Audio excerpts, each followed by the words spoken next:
За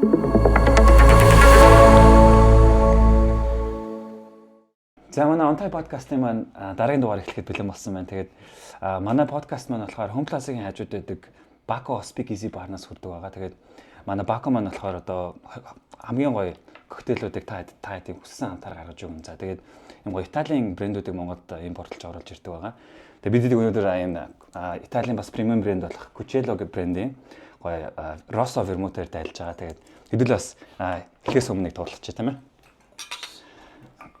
За cheers.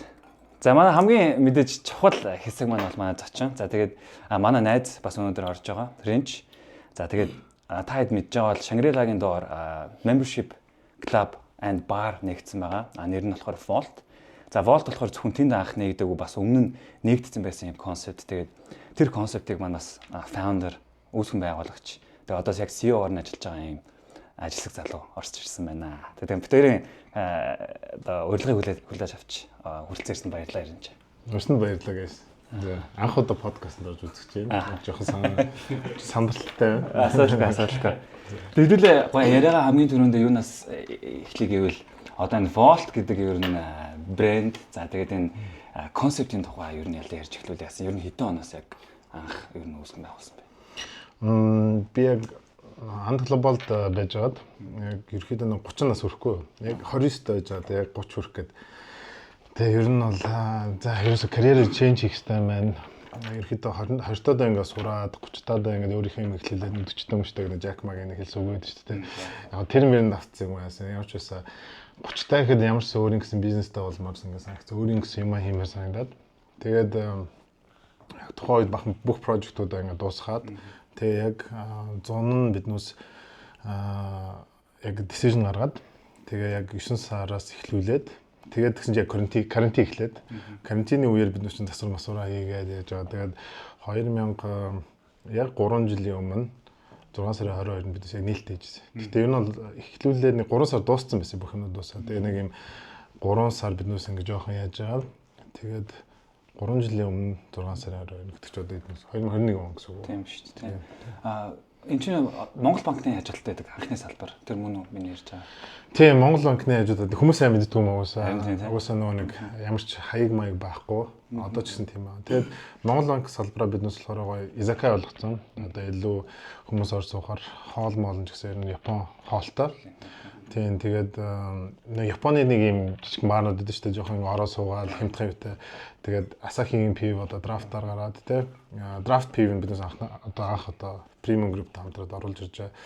Тэгээд ер нь бол хоол гоё идэл тэгэл гоё уух тийм юутай чил тийм орчин залуучуудад зориулсан.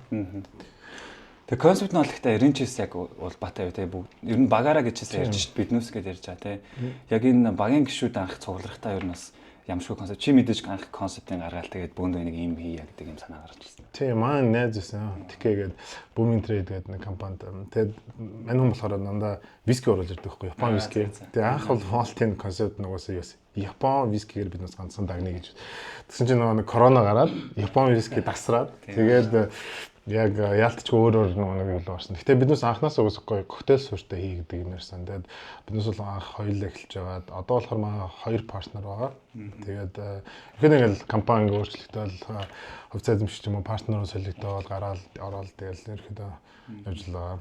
Тэгээд анхны концепт бол угаасаа яг биднээс яг гарч исэн концепт нь одоо хүртэл дуусаагүй байгаа. Тэгээд 9 сарын 22-нд банах Shangri-La нэгдсэний 1 жилийн болно. Тэгэхэд ерөөхдөө бол нэг барыг бүтэн концептээр одоо л ажиллаж эхлэж байна. Яг үндэл. Тэгэхгүй бол бас ингээд яг гой бодож исэн юмудаа хэрэгжүүлж чадаагүй бодоол яваад байсан. Тэгээд ингээд жилийн дараа дахиад орж ирээл, coin гарч ирээл, ингээд янз бүрийн юм ингээд introduce хийгээл жоохоноор ингээд яваад. Тэгэхгүй бол яг шууд бүх концепт маань ингээд пог гэд хийж чадаагүй. Яг одоо ингээд явж лээ. Тэгэл зорилго маань угаасаа Азийн шилдэг ч юм уу, дэлхийн шилдэг юм 50 бар болох зорилготой байгаа. Тэгэхээр тэрнийхэн төлөө ингээл яваал жижиг багаар тий. Vault Shangri-La-гийн хэдүүлээ яриа айгу хурдан яваад байна л да. Vault Shangri-La-гийн бас хэдүүлээ концептыг илүү ярих хэрэгтэй. За интерьер байна. За тэгээ концепт сая range дуртлаа энэ coin гэж ярьж байгаа тий. Тэгээ membership club bar гэж байгаа тий. Тэгээд яг энэ концептыг чи гоё жоохон дэлгэрүүлээч тхүү. Бас хаанаас энэ санаагаа юу авсан бэ? Эсвэл яг энэ бүр цоошин санаа юу гэдэг Яг нэг Vault-ийн үг маань угаасаа Монгол банкны урд байгаа болохоор Vault гэдэг чинь угаасаа safe гэсэн үг шүү дээ. Нэг юм safe юм хадгалдаг. Тэгээ хувь хүн ч гэсэн өөр ингэсэн Vault байж болдог те. Нэг жишээлбэл юм баян хүмүүс өөр ингэсэн Vault гэдэг машина хийдэг ч юм уу гоё юм одоо ховор нандин зүйлсээ хийдэг гэсэн үг. Тэгээ ерөөдөө Монгол банк болохоор өөрөө бол Эрдэнэсийн сантай байдаг те. Тэгээ манайх чинь болохоор яг Монгол банкны эсрэг 41-р хайрны доор байдаг болохоор ингээд нэг юм яг тэрний нэг хэсэг юм шиг одоо Монгол банкны хэсэг юм шиг тэгж анх гаргаад тэгээ Vault гэдэг нэрийг өгчээсэн байхгүй. Тэгэхээр ер нь бол тэгээ байршлаас аягүй хамаарсан гэсэн үг. Байршил хамгийн гол нөгөө нэг манай концептыг гаргаж өгсөн. Тэгээд мэдээж банкны сейф дотор юу хадгалах вэ? Тэгээд тиймэр дүнүүд аягүй гараад тэгээд ерөнхийдөө банктай холбогдолтой тэгээ манай ажилчдын хувцс тэгэл coin тэгэл нөгөө нэг ер нь бол тэгэл яг нэг банкны ерөөхдөө Vault ямар байх хэвээр нэг тэрийг ингэж гаргаж иргээл тэгэл сигар мигар гэл янз бүр юмар. Тэгэл ер нь ингэж явцсан.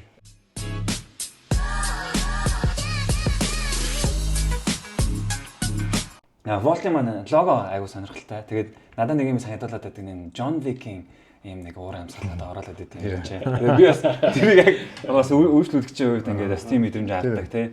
Тэнгүүд энэ яг бас холбоотой юу. Тэгээд би бас coin гэж яриад байна. Манай үзэгчд буруугаар ойлгож магадгүй юм. Digital coin биш. Яг жинхэнэ зоос яриад байгаа шүү те.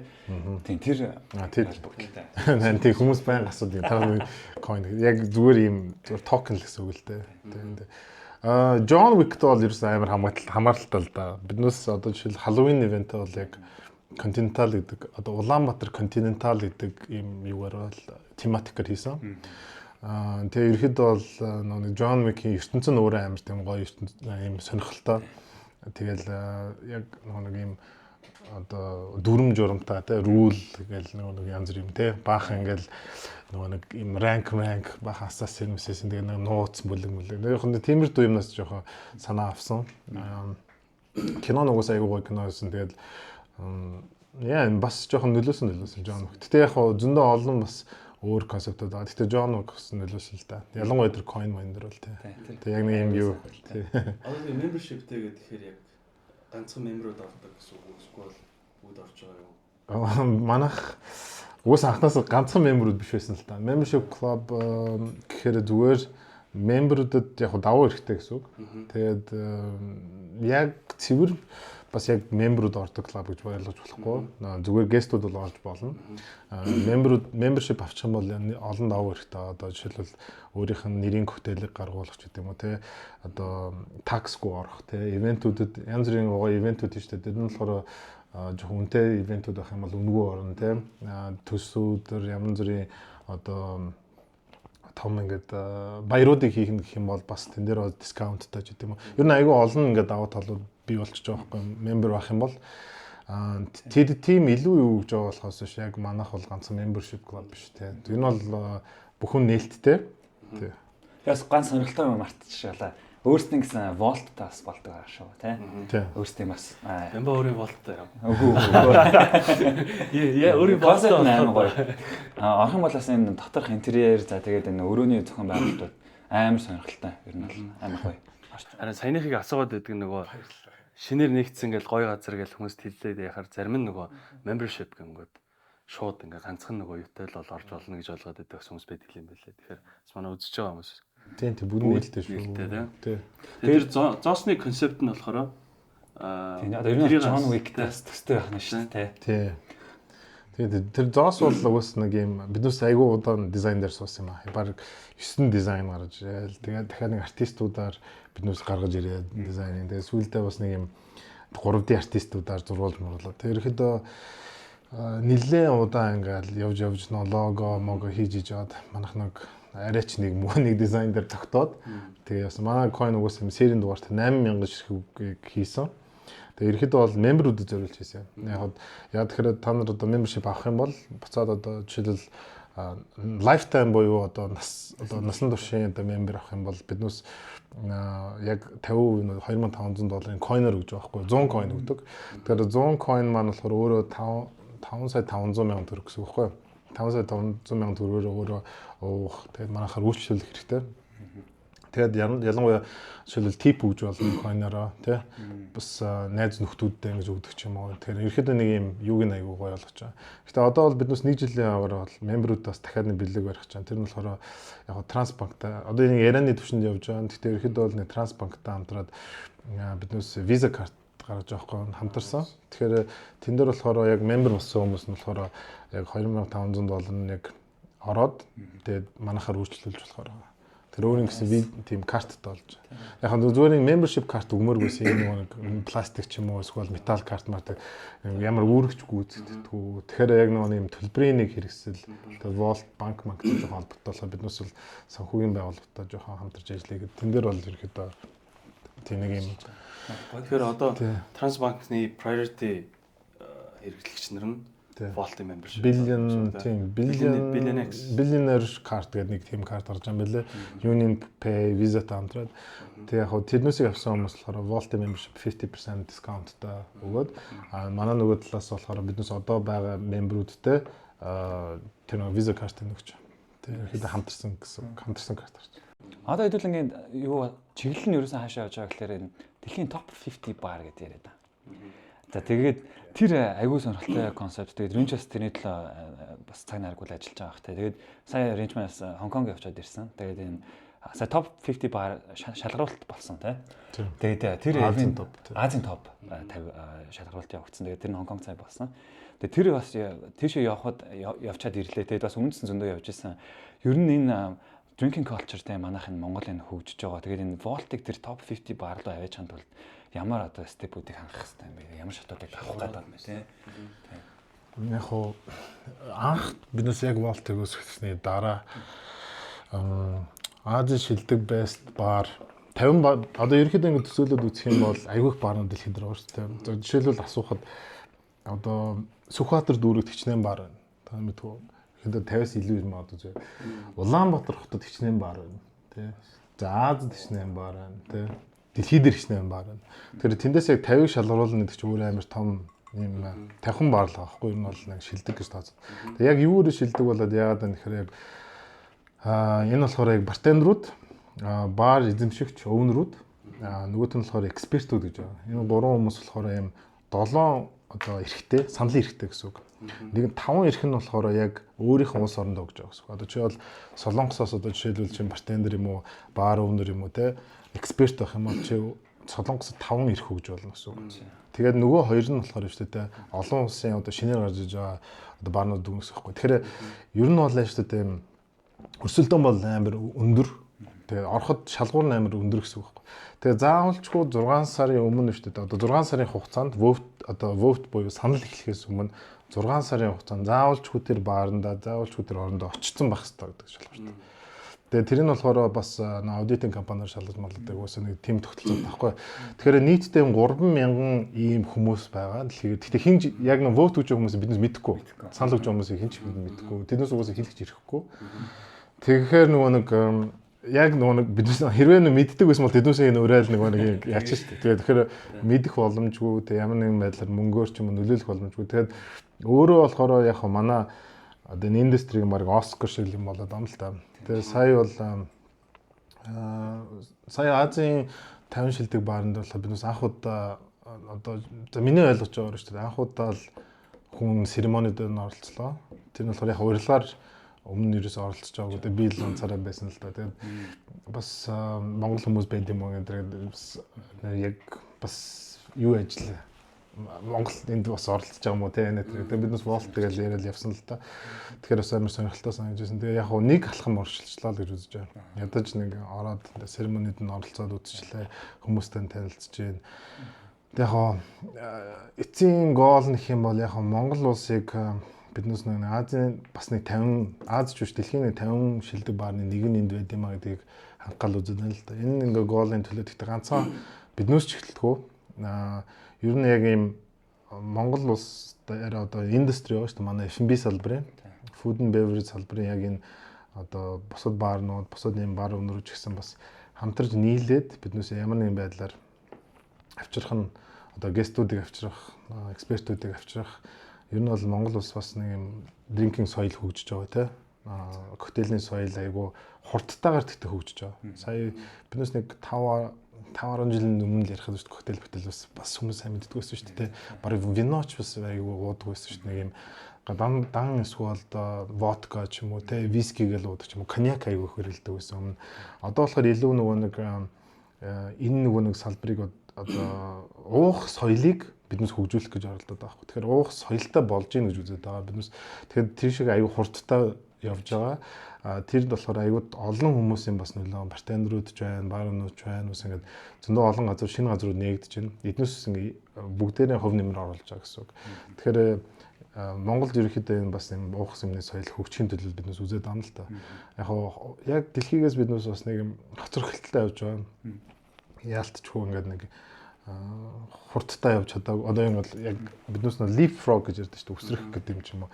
Яг дагаа авах гэхээр үгүй дэндүү хоцорсон. Тэгэхээр яаж ингэж үсрэх үү, leapfrog хийх үү гэдэг дээр л стратеги гаргаж яваад байна л та. Жишээлбэл одоо тэнд одоо roto vapor-ыг байна шүү дээ. Биднээс лаборатори equipment шүү дээ. Ер нь хим ч юм уу одоо им найрлаганд ашигладаг байсан бол одоо биднээс бол коктейл хийхэд ашигладаг болцсон байна. Энэ бол амар том прогресс л та. Тэгээ яалтчгүй Монголд бас бартендерүүд сайн хөгжиж байна. Айгу мондөг бартендерүүд гарч ирж байна. Сургалт бас гайгүй сайн явж байна. Тэгэхээр ихэд бол энэ салбар нь хөгжил явна. Тэгэхээр би бол дараа ч юм уу дэрний дараа жил бол биднээс Монголоос манайх биш юм байхад ямар ч сан дэлхийд тавьд бол ямар ч сан баарнууд бол ороо авчих болов гэж бодож байна. Янгой тий. Сая ринч маань leapfrog гэж яриад нүсрэлттэй ихтэй амар хурдан хөгжиж байгаа нь бол бүр үнэн тий. Илт одоо яг бид нар залуучуудын хувьд бол ингээл сүүлийн 5-10 жилд пак гэл энэ чи шал өөр болчихлоо шүү дээ. Одоо уусан хэл. Тэмүүд чи сая тгийгээс нэг хоцрогдоод байгаа юм бид нэг бүтэхгүй байна гэдэг ааш тий. Тэр доголдол нь юу нэг хаана үсээд байгаа гэж харж байна зүгээр өөрөө ч үед. Юу ч хамаасаа тэгж юу ер нь хэлэхэд өөргөө. Яг юунд дэлгшгүй шүү дээ. Яг гадаадынхан болохоор яаж үж нэхэр биднээсээ одоо хэрэгжилж байгаа ямиг бол аль эзэн 5-10 жилийн өмнө хэрэглээ дуусаад ингээд яатсан байгаа даахгүй.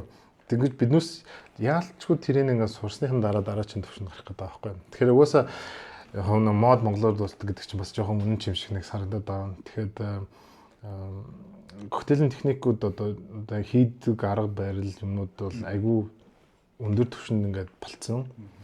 Гэхдээ нөгөө талаараа бас зарим нэг одоо номер 1-т орж байгаа баарнууд шүү дээ. Яаж нэгэн технологи ч юм уу юмнуудаас бүр болоод бүр яг анхны оригинал одоо санаа яаж оригинал ингээд бүр эсрэг явж байгаа гэсэн. Бүр хуучин руугаа буцаа очигдсон шүү дээ. Биднээс болохоор яаж энэ одоо нөгөө нэг бүр ингэж нөгөө ирээдүйлөө үсрээд ингэж мундаг ингээд коктейлгээд амар нэм дараачихын тэгэхээр нөгөө болохоор шал эсрэгээр яаж буцаж юм яг одоо тийм tradition буюу одоо traditional гэхээр одоо юу хөө тэрийг уламжлалт одоо юу лүгээ яаж очих уу яаж энгийн аргаар ч гэдэм үү илүү natural product тийм үү тийм шал өөр усна sustainability гэдэг юм одоо яг барны индустри дээр аягүй хэм яригдаж байна. Sustainability гэдэг нь болохоор одоо тогтвортой одоо экологи одоо юу хэмтэй sustainable одоо коктейлүүд үйлдвэрлэх юм одоо хог хаягдлыг багасгах тэгээ дээрэс нь юм одоо жишээл барны дээр аягүйхан гласс янз бүрийн юмнууд байгаад байгаа шүү дээ нөгөө одоо шил мэл гэл энэ айгүй тэрийг яаж багасгах уу дээрэс нь энэ хаягдлыг яаж бууруулах уу тэгээд хаягдл бүтээгдэхүүнээр яаж коктейл хийх үү тэр бас ингэ шинэ тренд бол яваад байгаа. Тэгээд одоо жишээлбэл бас нэг тренд гэх юм алкоголгүй коктейлүүд одоо хүмүүс бас алкоголоос тий алкоголоос ер нь татгалзаж байна. Гэхдээ ер нь яагаад баар байдаг вэ гэхээр хүмүүс ер нь хоёр уулзах гэж л ер нь баар байгаа даа. Хүмүүстэй ингэж харьцах гэж биднээс ч угаасаа нийгмийн амтан болохоор нийгэм шиг гэж одоо баарн дээр ирж байгаа. Тэг биднээс бие биедээ уулздаг. Заавалчгүй уухтай биднээс баарн дээр ирдэг. Тийм болохоор одоо болохоор ер нь бол хүмүүс алкоголгүй коктейл эсвэл айгүй бага алкоголны агуулмжтай коктейл айгүй тренд болоод байгаа байхгүй дэлхийд тэр ч гэсэн бас айгүй зөв юм шиг надад санагдаад байна. Тэгээд баарн дээр одоо илүү одоо нэг арх угаад ингэ согтгоосоо илүү яаж гоё юм experience те одоо мэдрэмж одоо тий яаж цаг хугацаа гоё өнгөрөөх вэ яаж ингэж тэр нөгөө юу н мэдрэмж аягүй чухал болчиход байгаа. Хийх юмтай байх хэрэгтэй баарын дотор ороод. Ганцхан одоо уухад байхгүй шүү. Ганцхан бүжлээд байх шүү. Бас янз бүрийн гоё хийх юмтай байх хэрэгтэй. Тэгэхээр энэ бас нэг дахиад нэг өөр нэг төрлийн ингээд юу болоод байгаа байхгүй. Одоо challenge гэдэг бол биднээсээ хувьд одоо яаж гоё сонирхолтой байх вэ? Яаж гоё entertainment-ийг илүү ихээр өгөх үү те? Хүнийг өөдөхгүй байх уу? Одоо ялангуяа одоо үйлчлүүлэгчдийн сэтгэл ханамжийг яаж дээшлүүлэх вэ? Яаж хүмүүсийг вау гэх үү те? Жишээл коктейл бол гадаадын юун дээр сайн байна гэдэг тэр ингээ яг ингэ коктейл зэрэнгүүт ингээл амар гой те лазер мазер ингээл асаал презентацийн те bubble ирэл ингээл амар ингээ вау гэсэн юм хүсэж байгаа байхгүй. Ерөнхийдөө хүн бол яг тэгэх гэж л бас баарлаа ингээ нэг шинэ амт мэдрэх гэж шинэ юм мэдрэх гэж те бас юм гой шинэ соргоог мэдрэх гэж л очиод байгаа байхгүй. Тэгэхээр биднээс тийм вау эффектийг яаж тийм олныг гаргаж чадах вэ? Тэгснээрээ биднээс юм үйлчлүүлэгчийн сэтгэл халамжийг яаж нэг бүр супер төвшөнд аваач уу гэдэг энэ дээр л амар анхаарч байгаа. Тий. Тэр аюул чухал. Одоо нөгөө соёлтой хэрэглээ гэдэг юу дөнгөж ингээл Монголд нэг гой тогтож эхэлж байхад тэнд бол одоо бүр ингээд тэрнээсээ бүр шал уралцсан юм чинь. Одоо тэр энэ гэп л баг те. 5 жилийн өмнө ч бол бид зүгээр шууд суугаад баг нэг шилийн дундаа тавиал баг уухын төлөө өссөн бол одоо нэг юм гой соёлтой хэрэглээгээ тааруулж хэрэглэх гэж яхад тэнд бол бүр шал. Одоо энэ Монгол спортс бар их нэгдэт байгаа. Нилээх спортс барууд нэгдэт байгаа. Яг энэний дагуу яваад байна уу? Спортс бар гэхээс илүү яг спортс бар гэхээс илүү нэг юм бас спорт бар ч одоо ингэж л аркад геймтэй ч гэдэм үү те нэг хэдэн миллиардтэй арай жоохон өөрөөр бас нэг яг манай одоо нэг дахин нууц задлах юм бол биднээс дахиад нэг юм концепт төрүүлж байгаа. Тэр нь болохоор юм супермаркетинг концепт байхгүй юу? Тэгэхээр юусе сивтэй адилхан гэсэн үг. Та нар одоо ингэ сагсаа бариад тэгээд одоо юм дэлгүүр шиг одоо юм орчинд ороод тэндээс одоо пив аваад нэг сөөжүүг аваад ч юм уу те. Сөөжүү ялангуяа айгүйх одоо Монгол айгүйх одоо тренд болж байгаа юм. Ер нь Азиада тэр чигээр тренд болж байгаа. Тэгээд тэндээс ингээд нөгөө нэг өөрөө өөртөө үйлчлэнэ гэсэн үг. Сагсандаа хийгээд кассан дээр очиж бичүүлээд тэгээ суугаад уух. Тэгээд хот pot энэ шиг болох юм шүү дээ. Даа явдаг. Тийм. Тэгээд одоо жишээлбэл 3-ыг авал нэг нь өнгүүч гэдэг юм арай жоох өөр маркетинг юм. Яг мэдээж одоо уламжлал баар бол байна. Гэхдээ тэрний арга жоох үнэтэй бүтээгдэхүүнүүд байдаг ч юм уу тийм. Гэхдээ энэ болохоор илүү залуучуудад зориулсан буюу CU-гаас жоох үнэтэй. Гэхдээ баарнуудаас жоох хямдхан гэдэг яг энэ нөгөө нэг хэсэг яваад байгаа байхгүй. Тэгэхээр энэ гэхдээ яг хөө тэнд бол ганцхан уухтай биш нэг юм амар их төрөл авах хэрэгтэй. Сонголт амар ихтэй. Тэгэхээр өөрөө бол нэг хүн одоо өөрөөр хэлбэл нэг хүн одоо ороод уугаад шүү дээ. Ингээд нэг баахан амтуудыг амталж болно. Энэ пив ямар амттай, энэ пив ямар. Тэгээ тэр орчныг бүрдүүлнэ. Тэгээд нэг дейтинг одоо хийх те. Одоо жишээлбэл биднээс нэг та нар санаж байгаа бол телевизээр биднээс ингээд чатаар бичдэг байсан те. Нэг дуу тавиад өгч байж те. Танилцъя гэдэг. Манай найзууд бас нэг телевиз нэг ихнэр ихнэртэй танилцчихсан байгаа. Тэнгүүт нь болохоор тэр баранд болохоор биднээс яах чинь гэхээр телевизэр дээр нь болохоор тийм чат явуулах юм. Тэн дээр болохоор одоо нэг хамт билер дуулах уу те хамт даарт дуулах уу гэл те тэгээд караоке хамт дуулах уу ч гэдэм хамт бүжиглэх үү ч гэдэм те эсвэл нэг тийм дуу тавь гингүүтнээ эсвэл өөрийнхөө инстаграмыг тавингууд намайг фоллоу хийгээрэй ч гэдэм үү те нэг тиймэрдүү ийм одоо шил тэнд ингээд сууж байгаа хүнтэй яаж танилцах гэдэг чинь өөр барьер үүдэн шүү дээ те тэрний гүрэг гүйцэтгэгч хэм байсан гэхээр зөөгч юм бартендер байсан байхгүй энэ охинд нөгөө нэг юм уух юм найрч өгчих гээл те тэгэл уух юмар дайлдаг гэсэн бол одоо болохоор зөв шууд ингээд чат бичээд ч юм уу ингээд тийш танилцах нэг тэрийг орчинчаа гэж байгаа. Орчингийн бүрдүүлж өгч байгаа те тэр одоо жишээл тиймэрдүү концепт шүү дээ. Тэгэхээр яг хуу тэр болохоор илүү жоохон сонирхолтой experience concept. Тэгээд Instagram бол байх хэрэгтэй гэх те илүү жоохон юм бас зураг авах одоо юу те. Одоо коктейлийн барын амтан дээр бас хүмүүс бас биш илүү яаж гоё харагдчих яхад илүү чухал. Тэгээ гоё бол харагдаад шүү дээ. Тэрийг охтууд Instagram дээр тавиад ч юм уу одоо би энэ байсан шүү гэдэг барыг таг хийх нь шүү дээ. Илүү чухал болчиход байгаа байхгүй. Тэгэхээр биднээс бас ганцхан амтан дээр бас фокус хийхгүй. Илүү нөө бас өнгө үзэмж одоо хүний одоо хараад шүү дээ гоё ингээд мэдрэх те хараад нөгөө гоё юм амтын таашаач гэдэг юм. Тийм юм л яваад.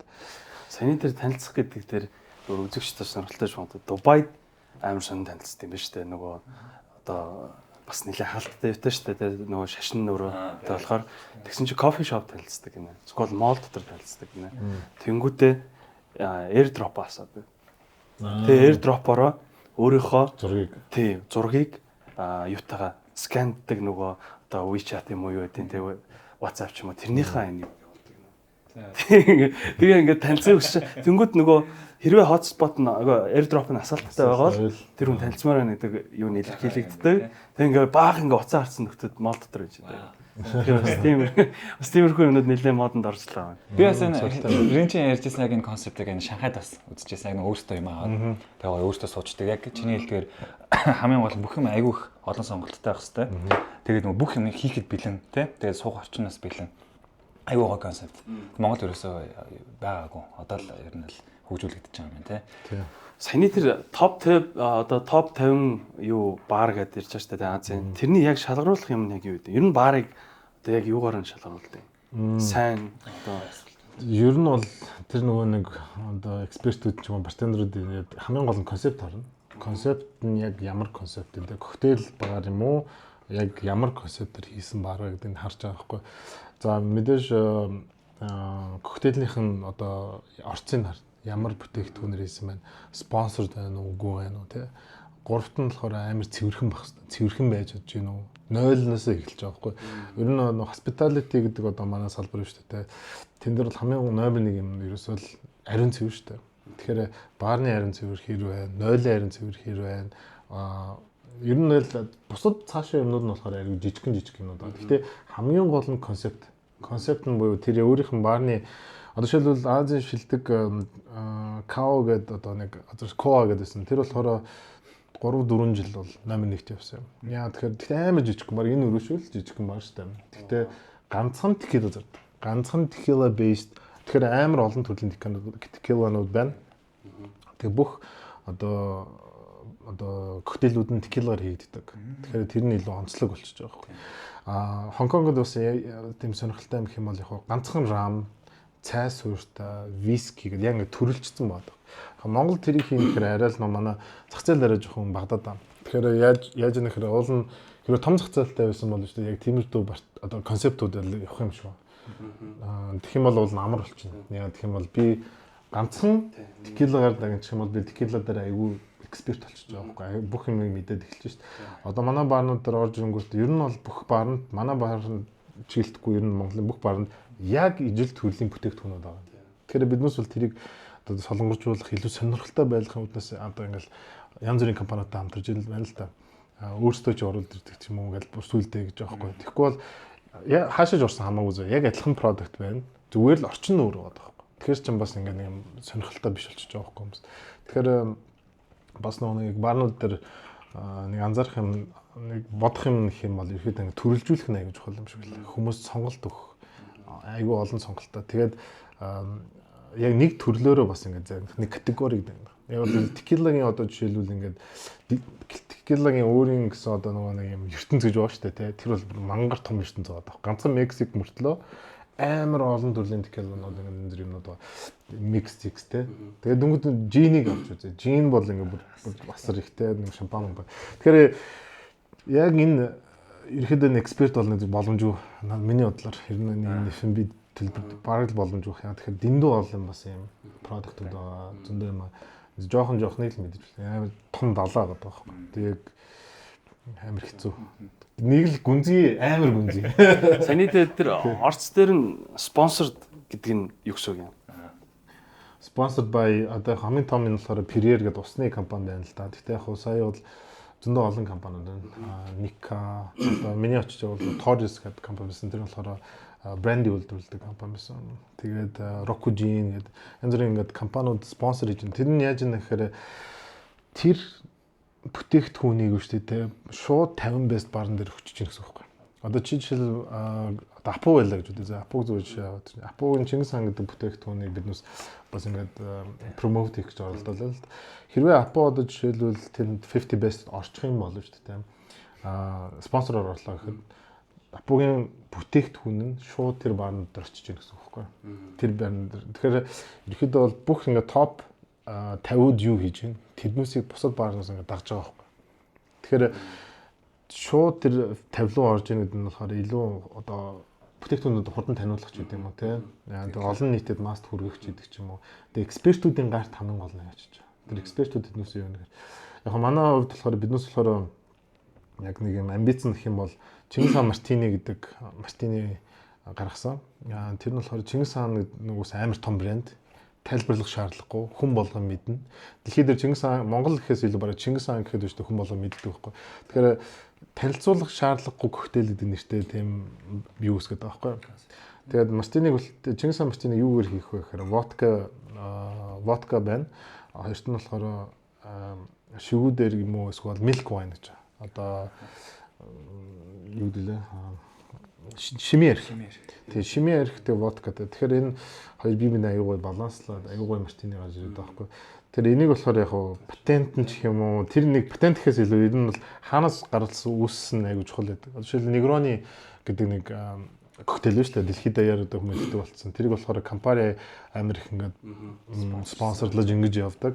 Тэгснээрээ Negroni-г одоо Монгол хүртэл хүн болгож байна. Яг миний зорилго гэх юм бол Чингис хаан Мартиныг та нарын дэлхийн альч биштэй баарнд ороо заяа. Зүгээр Чингис хаан Мартины авыг та нарт хийж өгөх хэрэгтэй гэдэг л зорилго яваад байгаа байхгүй. Тэгэхээр тэрний та нар үүслийг мэдхүү гэдэг юм бол яг maybe Volt гэж ярьдаг байдаг ч юм уу те. Нэг тийм тэгэхээр тийм классик коктейл буюу одоо классик гэх юм аа нэг тийм нэртэй коктейл биднээс гаргахын төлөө бас яваалаа л та. Нэг ганцхан тийм коктейлийг бүх хүмүүстээ тийм зорилго тавиад. Яг амар том зорилго. Тэгээд мэдгүй 10 жилийн дараа тэгэл нэг гоё газар очиод Чингис хаан Мартиныг гээд тэнгуут ингээд яг гоё гаргаад ирэл өгөл за ямар ч сайн хийсэн юм байна гэж бодох та. Одоо хийгээд эхэлсэн байгаа юу? Скол туршиж байгаа. Волт дээр очиод биднээс тэр чинь бүр 2 жил өмнө хийгээд эхэлсэн. окей. Тэг яг одоо болохоор биднээс яг юм гоё кампейнтэй ажиллах хэрэгтэй биш байлаа. Яг компаниудаа гоё хамтраад Чингис хаан Мартины болохоор яг орцсон бол одоо шигүүдээр Чингис хаан байгаа да. Яг спонсорд биш шүү. За яг яг спонсорд одоохондоо аваагүй гоё спонсор хийгээгүй. Гэхдээ яг Чингис хаан арх одоо Монголын хамгийн премиум арх гэж явагдаж байгаа. Тэрнээс сайн арх одоо биднээс бол мэдэхгүй байна. Одоогийн байдлаар хоёрт нь болохоор шигүүдээр буюу milk wine гэдэг байгаа шүү дээ. Шимээ арх маань өөрөө бас аягүй гоё продукт. Тэгээ энэ хоёр продуктыг нийлүүлээд яг цэвэр Монгол амт гарч ирж байгаа. Тэгээ манай бас нэг коктейлийн гол онцлог гэх юм бол дандаа Монгол одоо орцоор хийж байгаа. Тэгэхээр одоо жишээлбэл Волт дээр та нар очих юм бол ер нь дэлхийд хаанч амталж болохгүй амт байгаа байхгүй. Тэр нь яг юу гэхээр одоо жишээлбэл биднээсийн өөрийн нэрсэн шимээ арх байгаа байхгүй. Яг айрагнаас гарч ирсэн. Одоо энэ рота гэрчлээд биднээс ингэ шимээ арх хийж байгаа. Тэргүүр хийсэн коктейл нөө тэ тан бас материалс гэдэг. Яг нэг Монгол орцуудаар хийсэн коктейл байгаад болохоор өөр Монголч байтугай дэлхийд дээр бас байхгүй байхгүй. Тэгэхээр тэр газар орж ирсэн яг манай бас нэг баарны хувьд гэх юм бол гадаадууд орж ирэхээр нэг гой сонио амт ч юм уу гой юм үзүүлмээр байгаа байхгүй. Эх орноос сурталчлах гэдэг ч юм уу те нэг юм манах бас юм түүхтэй гоё юм уух соёлтой арт түмэн байсан шүү гэдэг юмыг бас харуулах гэдэг байхгүй. Тэгэхээр нэг уух соёлгүй арт түмэн гэж байгаагүй. Угаасаа ингээ айраг байсан те. Айрагаараа бид шимээ айраг хийдэг байсан ч гэдэг юм уу. Тэрнтэйгээ ингээд янз бүрийн холиод өштэй зөндөө юм хийдэг байсан. Ер нь бол бас айгүй том бас уух юм соёлтой арт түмэн шүү гэдгийг бас харуулах гэж оролдоод. Наа чи амар гоё байна. Сая нөгөө гадаадууд ирээд аваад явхад яг асууж байгаа байхгүй ингээл нэг газар ороо суугаар яг нэг Монгол тэгэл тийм тэмүүч одоо за Чингис драфтер бол өгч байгаа нөгөө Чингис гэдэг нэрээрээ яг түрүүний Чингис гингүүлч хүмүүс шууд амар дуртай. Тэгтээ за өгшөө дараагийн юм юу ингээд тэгэнгүүт ямар шууд водка гаргаж ирээд ингэлтэй нэш гингүүт одоо яг тийм яг энэ бол амар гоё концепт байна. Энд дээр яг ганцхан волт гэлтгүй яг ингээд уг бүх Монгол баарнууд нийлж байгаа те нэг ингээд явал бас их гоё. Тий, ер нь одоохондоо одоо бол тэгэх үү. Манайх нэг ямар ч байсан эхлүүлсэн. Тэгээд бусад баарнууд бас тэгэл явах байлгүй гэж бодож байна. Яг илүү бусад баарнууд илүү монголчуудад үйлчилж байгаа болохоор илүү нөгөө нэг юм гадаадын гэдэг ч юм уу тийм классик хотелүүдээр илүү үйлчилж байгаа. Гэхдээ яг мэдээж mixology сайжраад өөрсдийн юм гоё шин амтуудыг гаргаж ирээд байгаа л та. Манай зорилго гэх юм бол яаж хийж байгаа Монгол орцтой заавалчгүй хийх ёстой. Монгол орцоор тэгээд энэний нөгөө хамгийн гол нь гол сэдв буюу одоо сэтэл нь шүү дээ тийм артаас гарч ирж байгаа. Монгол артистуудын арт болохоор волттай байж тэгэхээр онцлог байгаа байхгүй. Жишээл 50 танцгаахын одоо pop artist шүү дээ тийм үзэсгэлэн гарсан. Тэгээд тэр бүтээлүүдээр нь биднээс коктейл хийсэн байхгүй. Inspiration аа. Тэгэхээр тэр нь болохоор холбоос хоёр хэдэн нэртэй байсан. Тэгэхээр ирээдүг өнгөрсөн одоо түүхийг одоотой холбоно гэдэг нэг тийм холбоос гэдэг утгаараа тэгээд манай дээр орж ирэх юм бол дандаа юм түүхэн сэдвтэй дандаа артууд байсан байхгүй. Тэгээд тэрнээсээ биднээс ингээд inspiration гэж одоо уран зураг гэх юм одоо юу гэх юм. Тэрийг аваад биднээс коктейлүүдээ бүгдийг хийсэн байгаа. Одоо 9 сарын 22-нд нэг жилээ байгаараа бас дахиад шинэ Баатар зураг 82-ийн үзэсгэлэн гарна. Тэр хоёр маань угаасаа бинал Венецийн бинал сая бас Германд очиж янз бүрийн юм дээр оролцсон. Ер нь хамгийн их биналуудаар баг Монголоос оролцсон байна. Монголд үзэсгэлэнгээ нэг тэр гаргаж байгаагүй. Тэгэхээр тэрүүгээр онцлог байна. Гадаадууд бол аягүй сайн мэддэг. Монголчууд ихтэй бас яг тэн дээр бас них олон орон зургийн галерей ордог ч юм уу одоо ордгоо ч юм уу те. Тэгэхээр биднээс бас нэг артыг Монгол артыг бас ингээд нэг юм таниулах, промот хийх гэсэн нэг тиймэрдүү бас нэг аженда яваад байгаа. Тий. Ринч тэр Монгол коктейлэн дээр гарниш нь юу вэ? Одоо чимэглэл гэдэг шүү дээ. Ээзги байна. Арвиасик. Жишээлбэл ээзги байна. Өөрийгөө ойлоод бас маарч бас нэг арцаа шүү дээ. Арцны одоо урмлгаа шүү дээ. Тийм Juniper тэр мэрийг одоо жишээлбэл ингэж тавьж үзсэн юм. Өөрийгөө ойлоо. Янз бүрийн тийм юм байна. Тэгэд нөгөө нэг топ 50 баарлага буцаад авчаал юм л та. Угаасаа зорилгын тийш явж байгаа. Яг ийм концепт хэрэгтэй байдаг байхгүй тий. Түүх байгаад ах хэрэгтэй байгаа тий. Одоо тэр Сингапур слэн гэдэг коктейлийн түүх нь юу юм. Амар нэг юм easy тий. Тэгээд тэрийг ингээд бас ганцаараа мэдээж хийгээгүй. Тэгэхээр тэр баарнаа ингээд бас олон хүмүүс ууж таниулсаар байгаад ингээд гаргаад ирсэн байхгүй тий. Тэгээд тэрний нэг болгочих Монгол коктейл бол бас ямар гоё тий. Яа. Энд дээр одоо яг ингээд хамтраад явъя гэж одоо Монгол гоё концепт гаргаж ирээд явхад ер нь манай Монгол баар нь тоорондоо энэ community-ийн хэрвээ. Ер нь бол сайн. Гоё тий. Одоо л өнгөрснөөсөө илүү community илүү сайжирсан юм шиг надад санагдсан шүү дээ. Ер нь бол тийм танаа хамтарч ажиллая гэсэн хүмүүс илүү байгаад байгаа. Тэгэхээр биднээс бол тэн дээр бол гэхдээ яг хоо илүү бартендерүүд илүү хамтарч ажиллаад тах шиг байна. Одоо UB Cocktail Week гэж болсон шүү дээ. Тэгэхээр илүү мэдээж баар өвнөрүүд ойлгож байгаа мөртлөө яг хоо илүү community-г хаана явж байгаа гэхээр бартендерүүд дээр явж байгаа. Тийм. Тэгэхээр Монголын бартендерийн юм одоо scene гэх юм UB Cocktail Week гэдэг одоо зарлал одоо мундаг бартендерүүдийг авчирлаа шүү дээ. Мундаг баарнуудаас бартендер авчирсан гэдгийг хамгийн гол нь бодстой. Жишээлбэл Кореягаас Солонгос ус тийм нөө Zest гэдэг баар. Одоо дөнгөж сая 2-т орсон. Азийн одоо Best-ийн 2-т орсон байна. Пенициллин гэдэг баарнууд. Ер нь бол ингээд айгүй том ингээд бартендерүүдийг баар авчирсан. Энийг бол ингээд бас амар том хөгжлийн нэг хэсэг бас 50 руу хийж байгаа урьдчилж байгаа юм. Тэгэхээр энэ болохоор community-гээр л дандаа хийхгүй бол ус болохгүй. Яг тэгвэл зардал нь өөрөө амар өндөр байдаг. Одоо тэр хүмүүсийг авчирна гэдэг чинь доор хаяж байсан 10 сая төгрөхгүй нэг хүн дээр. Яг тэгэхээр онгоцны билет тийм үү. Тэгээд тэрнээс нь заавалч хүнийг хоёулаа ирнэ. Тэгээд хотел. Тэгээд Монголд очиод үзүүлэх юм гэх юм бол тэгэл тэрж мэрэл ингээл нэг яагаад тэгэхээр нөө одоо шил аэропортоос тосох хүртэл одоо биднээс очиод очингууд үрсээд аэропортоос биднээс тосдгүй шүү дээ. Биднээс жишээлбэл арай жоохон экстра байхгүй болчиход байгаа байхгүй. Аэропортод тосоод бүх ингээ програмтай явж байгаа буцаж хүргэж үттэй. Яагаад тэгэхээр угаасаа манай нэг одоо зам тий одоо танд ямар байгаа мэдэж такси ямар байгаа мэдэж. Тэгэхээр аль болохоор ингээ Монголыг гоё харагдуулах гал. Гэтэ яг яагаад тэднээс зорж ирж байна гэхээр биднээс баарнуудаас ерөөсө болохгүй. Ер нь баар нэг сонирм биш тий. Угаасаа зөндөл баг. Гэтэ хоёр юм санал өгч байгаа байхгүй. Хонконг руу өрхөө Монгол руу өрхөө гэхээр би Хонконгод зөндөө удаа очсон. За Монгол руу ямар ч явж үзээгээд ямар ч том одоо бартендер ч юм уу хүн байсан биш тий. Монголыг ингэж үзэх гэж ирж байгаа. Тийм болохоор яг тэр experience нэг гоё хорхог одоо хийж өгтэй. Тэгээд биднээс одоо Японы шилдэг баар benefit гэж гэдэг Hirayasu санг авчирхад биднээс одоо яг тархан руу яваад арт гэртээ хамтраад хорхог хийгээд дээрэс нөгөө нэг юм яг айргаар үстэй тийм под дэлж байгаа байхгүй. Яг нэрж өгсөн. Тэг яг нэрж өгсөн байхгүй. Тэгээ тэр болохоор тэр хүний хувьд бол яг ингээд гоё experience. За жишээлбэл 1930 гээд нэг баар байгаа. Италийн бас аягүй том монд Миланы. Тэр одоо Бенжамин ирэхэд бол говийн үйлдвэрийг үзьгээл те одоо кашмирийн үйлдвэрийг үзьгээл те биднээс хамбогд гэдэг кашмирийн үйлдвэрийг үзүүлээл яаж одоо кашмир боловсруулалтыг ингээ процессыг харуулсан тэр хүн ингээ амар гоё болсон. Зарим хүмүүс нь арт үзьгээд Монголын артыг үзьгээд. Тэгэхээр яг тэр бартендер болгоны юм шүү дээ. Одоо жишээлбэл ийм одоо ирж байгаа хүн болгоны нэг хүсэл найраа өөр тэнд нь яаж тааруулах гэж хичээгээл явж лээ. Тэгээд яг хоо тэгэл ер нь бол Монголыг зорж ирж байгаа болохоор би заавалчгүй ганцхан ингээд нэг баар нэг биш Монголоо ингээ гоё сэлийг яваад. Тэгэхээр Тэгээ бид бас амар гоё юм welcoming арт хүн байгаа Тийм сте. ээ. Тусанд нь бас те. Тэгээ бид бас амар их экстра ажил хийдэг юм байна. Ер нь бол те. За ингээд сонсох. Тэгээд би ингээд тэр top 50 барнаас Penicillinаас Volt-та 2 бартендер ирж ажилласан. 3 3 те. Тэгээд ингээд нэг юм анзаарсан чинь ингээд нэг бартендер нь өөрийнхөө юм одоо яг тэр орцоо барьсан явж байгаа хгүй цүнхлээд ингээ хийцэн. Тэгээд ингээ шижигхэн шилттэй те.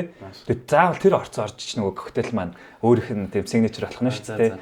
Тэнгүүд яг тэр концепторын Монголын одоо заавал юм шивүүдэр байж иж тэр одоо white milk wine маань байж иж тэр Чингис хаан коктейл гардаг ч юм уу те. Иймэрхүү бас байдаг юм байлээ. Пенцлин баарны хувьд болохоор тэднээс болохоор юм амар sustainable бар гэж байдаг байхгүй юу. Дандаа хаяглаар ч юм уу ингээд нэг юм юугаар бүр өөрөө фермент хийдэг гэсэн үг.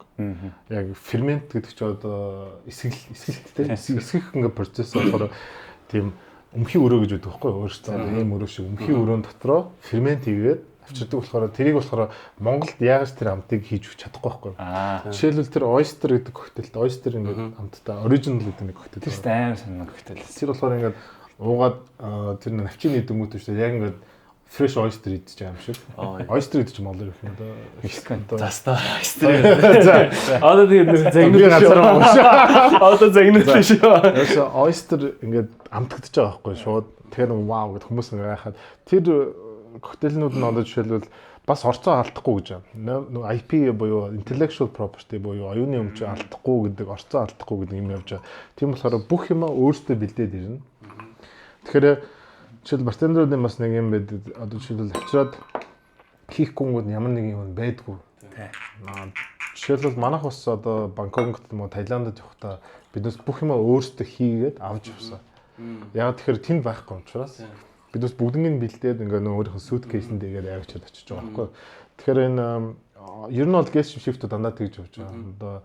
Одоо том guest-үүд дандаа өөрсдийнхөө орцыг бүгдийг нь өөртөө авчирдаг. Бэлдээд. Яг тэгэхээр тэгтээ тийм болохоор нөгөө нэг тэр коктейлнүүд амар limited edition болчиход байгаа байхгүй. Limited. Зөвхөн 100 коктейл гарч байгаа байхгүй. Тэнгүүт нь яг за guys энэ ийм газраас ийм хүмүүс ирж чинь 100хан коктейл гарна. Тэгээд амжиж ирсэн аваараа гэдэг ч юм уу те. Яг хөө тэгээд илүү үнцэнтэй илүү үнцэнтэй болж байгаа юм л та. Зөндөө гоё юмнуудыг нь ярьлаа. Би бас нэг одоо нөгөө яг энэ баарны юг одоо зөндөө л баар нэгж идэг те. Тэг ингээ нэг жил болоод ч юм уу ингээд хаачаад идэг. За ажиллуулахад ямар байдгийг арай дараа нэрээ. Гэхдээ ер нь яг ингээд ийм газар нээхэд ер нь хэр хэцүү байдаг вэ? Одоо яг Монголд ялангуяа. Шууд санаал байна. Жишээлбэл ер нь одоо жишээлбэл амар олон хүмүүс бар нэх хүсдэг. Одоо үйлчлэгийн салбарт орох, ресторан хийчмээр байдаг, кофений шоп хийчмээр байдаг тий. Одоо цайны газар ч гэдэг юм уу, бар нэмэр санагддаг. Гэхдээ нэг яг нэг хэцүү гэдгийг сайн мэддэггүй. Тэгэхээр нэг айгүй гоё юм төсөөлөд ордог. За би ч яг ийм гоё баартай ингээ өөрөө суудаг, найзуудыгаа яадаг. Тэгээд яг за концепт орохоос эхлүүлэл угаасаа асуудлууд гарч эхэлнэ. Засвар дээр угаасаа мангар том асуудал гарна. Засвар гэл за юм нь олдохгүй. Угаасаа Монгол байхгүй ерөөсөө тэрийг бүгдийг захиалах хэрэгтэй болно. Яг буруу юм а зөв юм а захиалж байгаа мэдэхгүй гэл. Тэг яг одоо баарны ч юм уу ингээ газар нээлээ гэхэд биш нэг бүтээгдэхүүнүүд нь олддог ч гэдэм юм. Тэгээд жишээл коктейлийн бүтээгдэхүүн бид айгүй хэцүү болдог байхгүй бас ингээд бэлэн байдгүй. Тэгээ бас яаж ондоошх уу, өөр хийх үү, маркетинг ч гэдэм юм уу те. Хүний нөөцний хамгийн том асуудал одоо баарны хамгийн том асуудал шүү дээ. Хүний нөөц байгаа. Яаж бартендеруудыг сургах уу? Айгүй их сургалт явагдана. Яаж коктейлээ зөв хийхээс гадна шүү дээ. Сервисээ яаж зөв үзүүлэх үү? Яаж сейлс хийх үү? Тэгээ яаж ер нь ингээд яг биднүүсийн одоо баарыг төлөөж байгаа хүн болохоор одоо яг зөөх ч юм уу бартендер гэдэг болохоос тэн дээр хамгийн их ингээд төлөвлөж ажилладаг. Гэхдээ манайх ч бас яг юм бас сервис яг одоо улс биш. Одоо Таиланд шиг одоо нэг тийм амар хөгжөөгүй гэх юм уу те.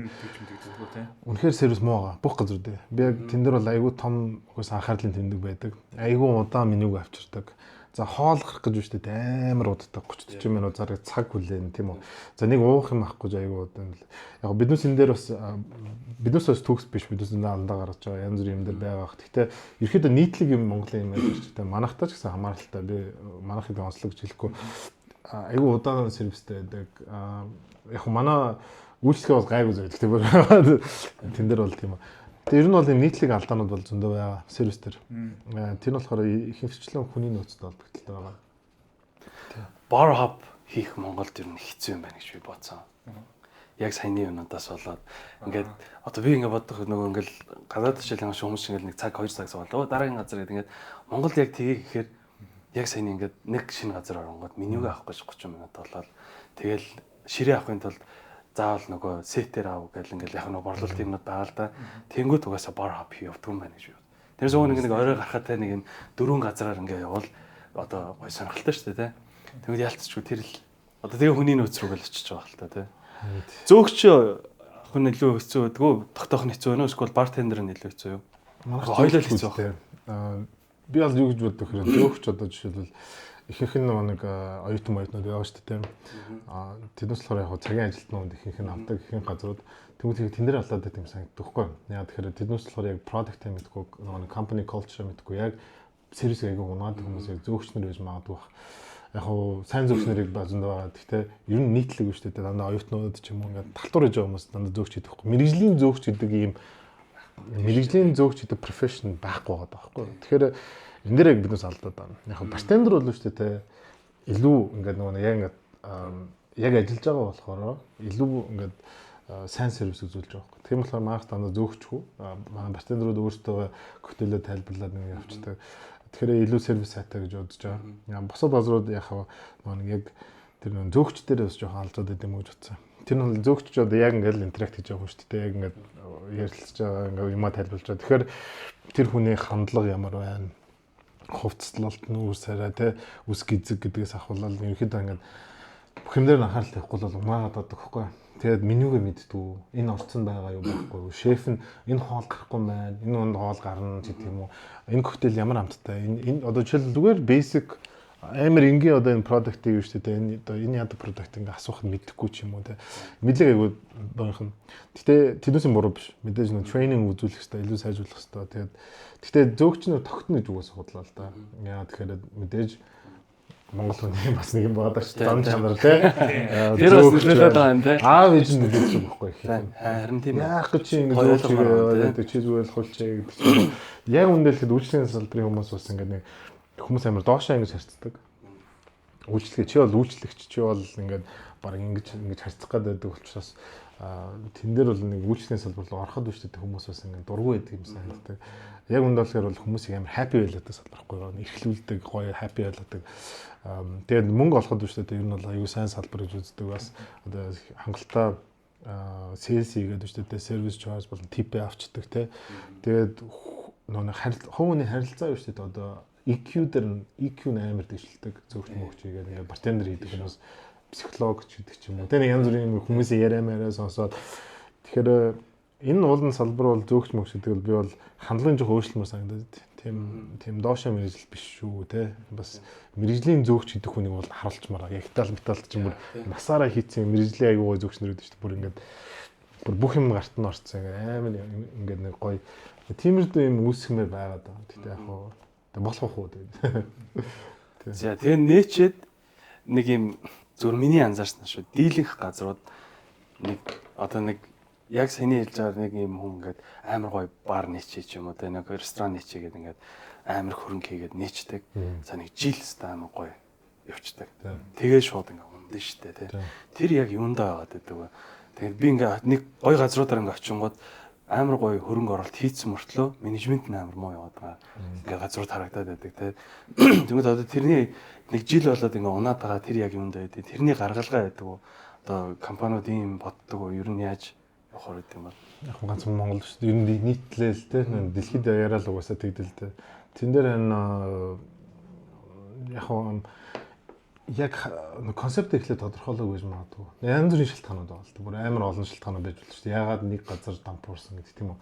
Нэг газар хаагдлаа гэхэд айгүй олон шалтгаанууд байж болно тийм. Жишээлбэл концепт буруу гаргасан, үнийн бодлого баримтлаагүй ч юм уу, үнэн дэнд түүнтэй ч юм уу, үнэн дэндүү хямдханч болсон юм уу. Тэгэхээр нөгөө зарлаа нөхөж чаддгүй ч юм уу тийм. Нөгөө талаар болохоор үйлчлэгээ муутай ч гэдэг юм уу тийм.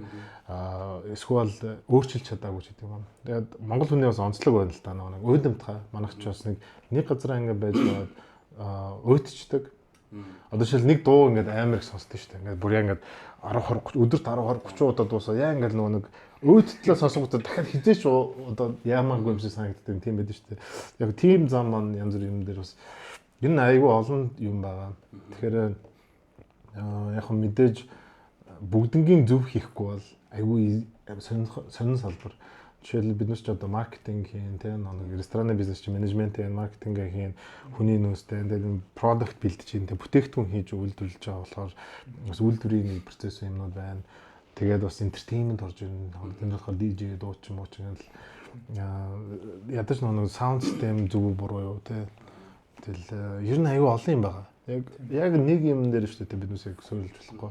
Тэгэхээр яг шалтгааныг олъё гэх юм бол аюу олон шалтгаан л байна. Тийм. Яг нэг хоёр юм биш байна. Одоо нэг тим юу байж болтгоо юу? Нэг юм яг баараа нээчээд жишээл маркетинг мэдэхгүй байгаа. Бар дээр байгаа шүү дээ. Эсвэл хүний нөөцөө мэддэггүй ч юм уу. Тэр мэрийг ингээ бацчдаг компани ч юм уу. Ер нь тиймэрхүү юм та бодож ирсэн үү? Тийм яг хөө манай менежментийн компани гэж байгаа л да. Одоо жишээлбэл биднээсээс ингээд алдаанаасаа сураал явж байгаа байхгүй. Анхны алдаа юу байсан гэхээр дэндүү том бүтцтэй ажиллахаар айгүй удаан шийдвэрүүд гарт юм байна. Тэгээд амар олон толгойтой болохоор нэг үүсгээд ингээд нөгөө нэг доор байгаа хүмүүст ачааллагдчих юм уу. Тэгэхээр ер нь баар ямар хөө байх хэрэгтэй гэхээр айгүй ойлгомжтой амар ерөөсөө ийм структур юугаар явах хэрэгтэй юм л бүтцээр бар менежер дөхөн байна. Head bartender bartender гэдэг юм уу. Яг ингээд юм босоо тогтолцоогоор явах хэрэгтэй. Тэгээд энэ баарн дээр болохоор энэ хүмүүс л бүх юм мэднэ. Өөр хүмүүс орж ирэхгүй.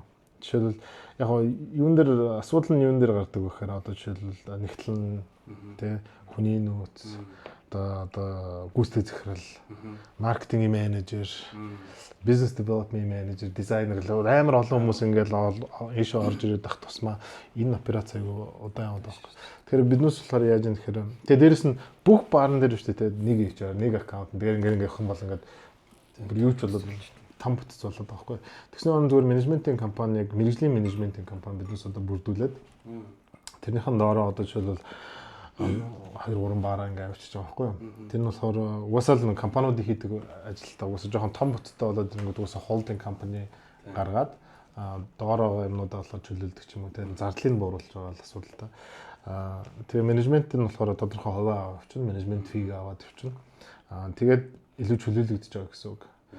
Тийм. Тэгээд нэр түрүү ярьжсэн тэр санаа шүү дээ тийм. Одоо тэгэхээр би жишээлбэл зүгээр жишээ татхад ингээд нэг гой бар нэмэр концепттэй байвал шууд танах руу холбогдоход та тэрийг бус тимийг нь хариуц авчихна гэсэн үг. Яг юуг нь хариуц. Бартендер бол орж ирэхгүй юм уу? Бартендер бол орж ирнэ. Хүний нөөц талаас орж ирнэ л дээ. Тэгэхээр одоо жишээлбэл за хэрвээ чи одоо жишээлбэл нэг бар нээлээ гэж үзье.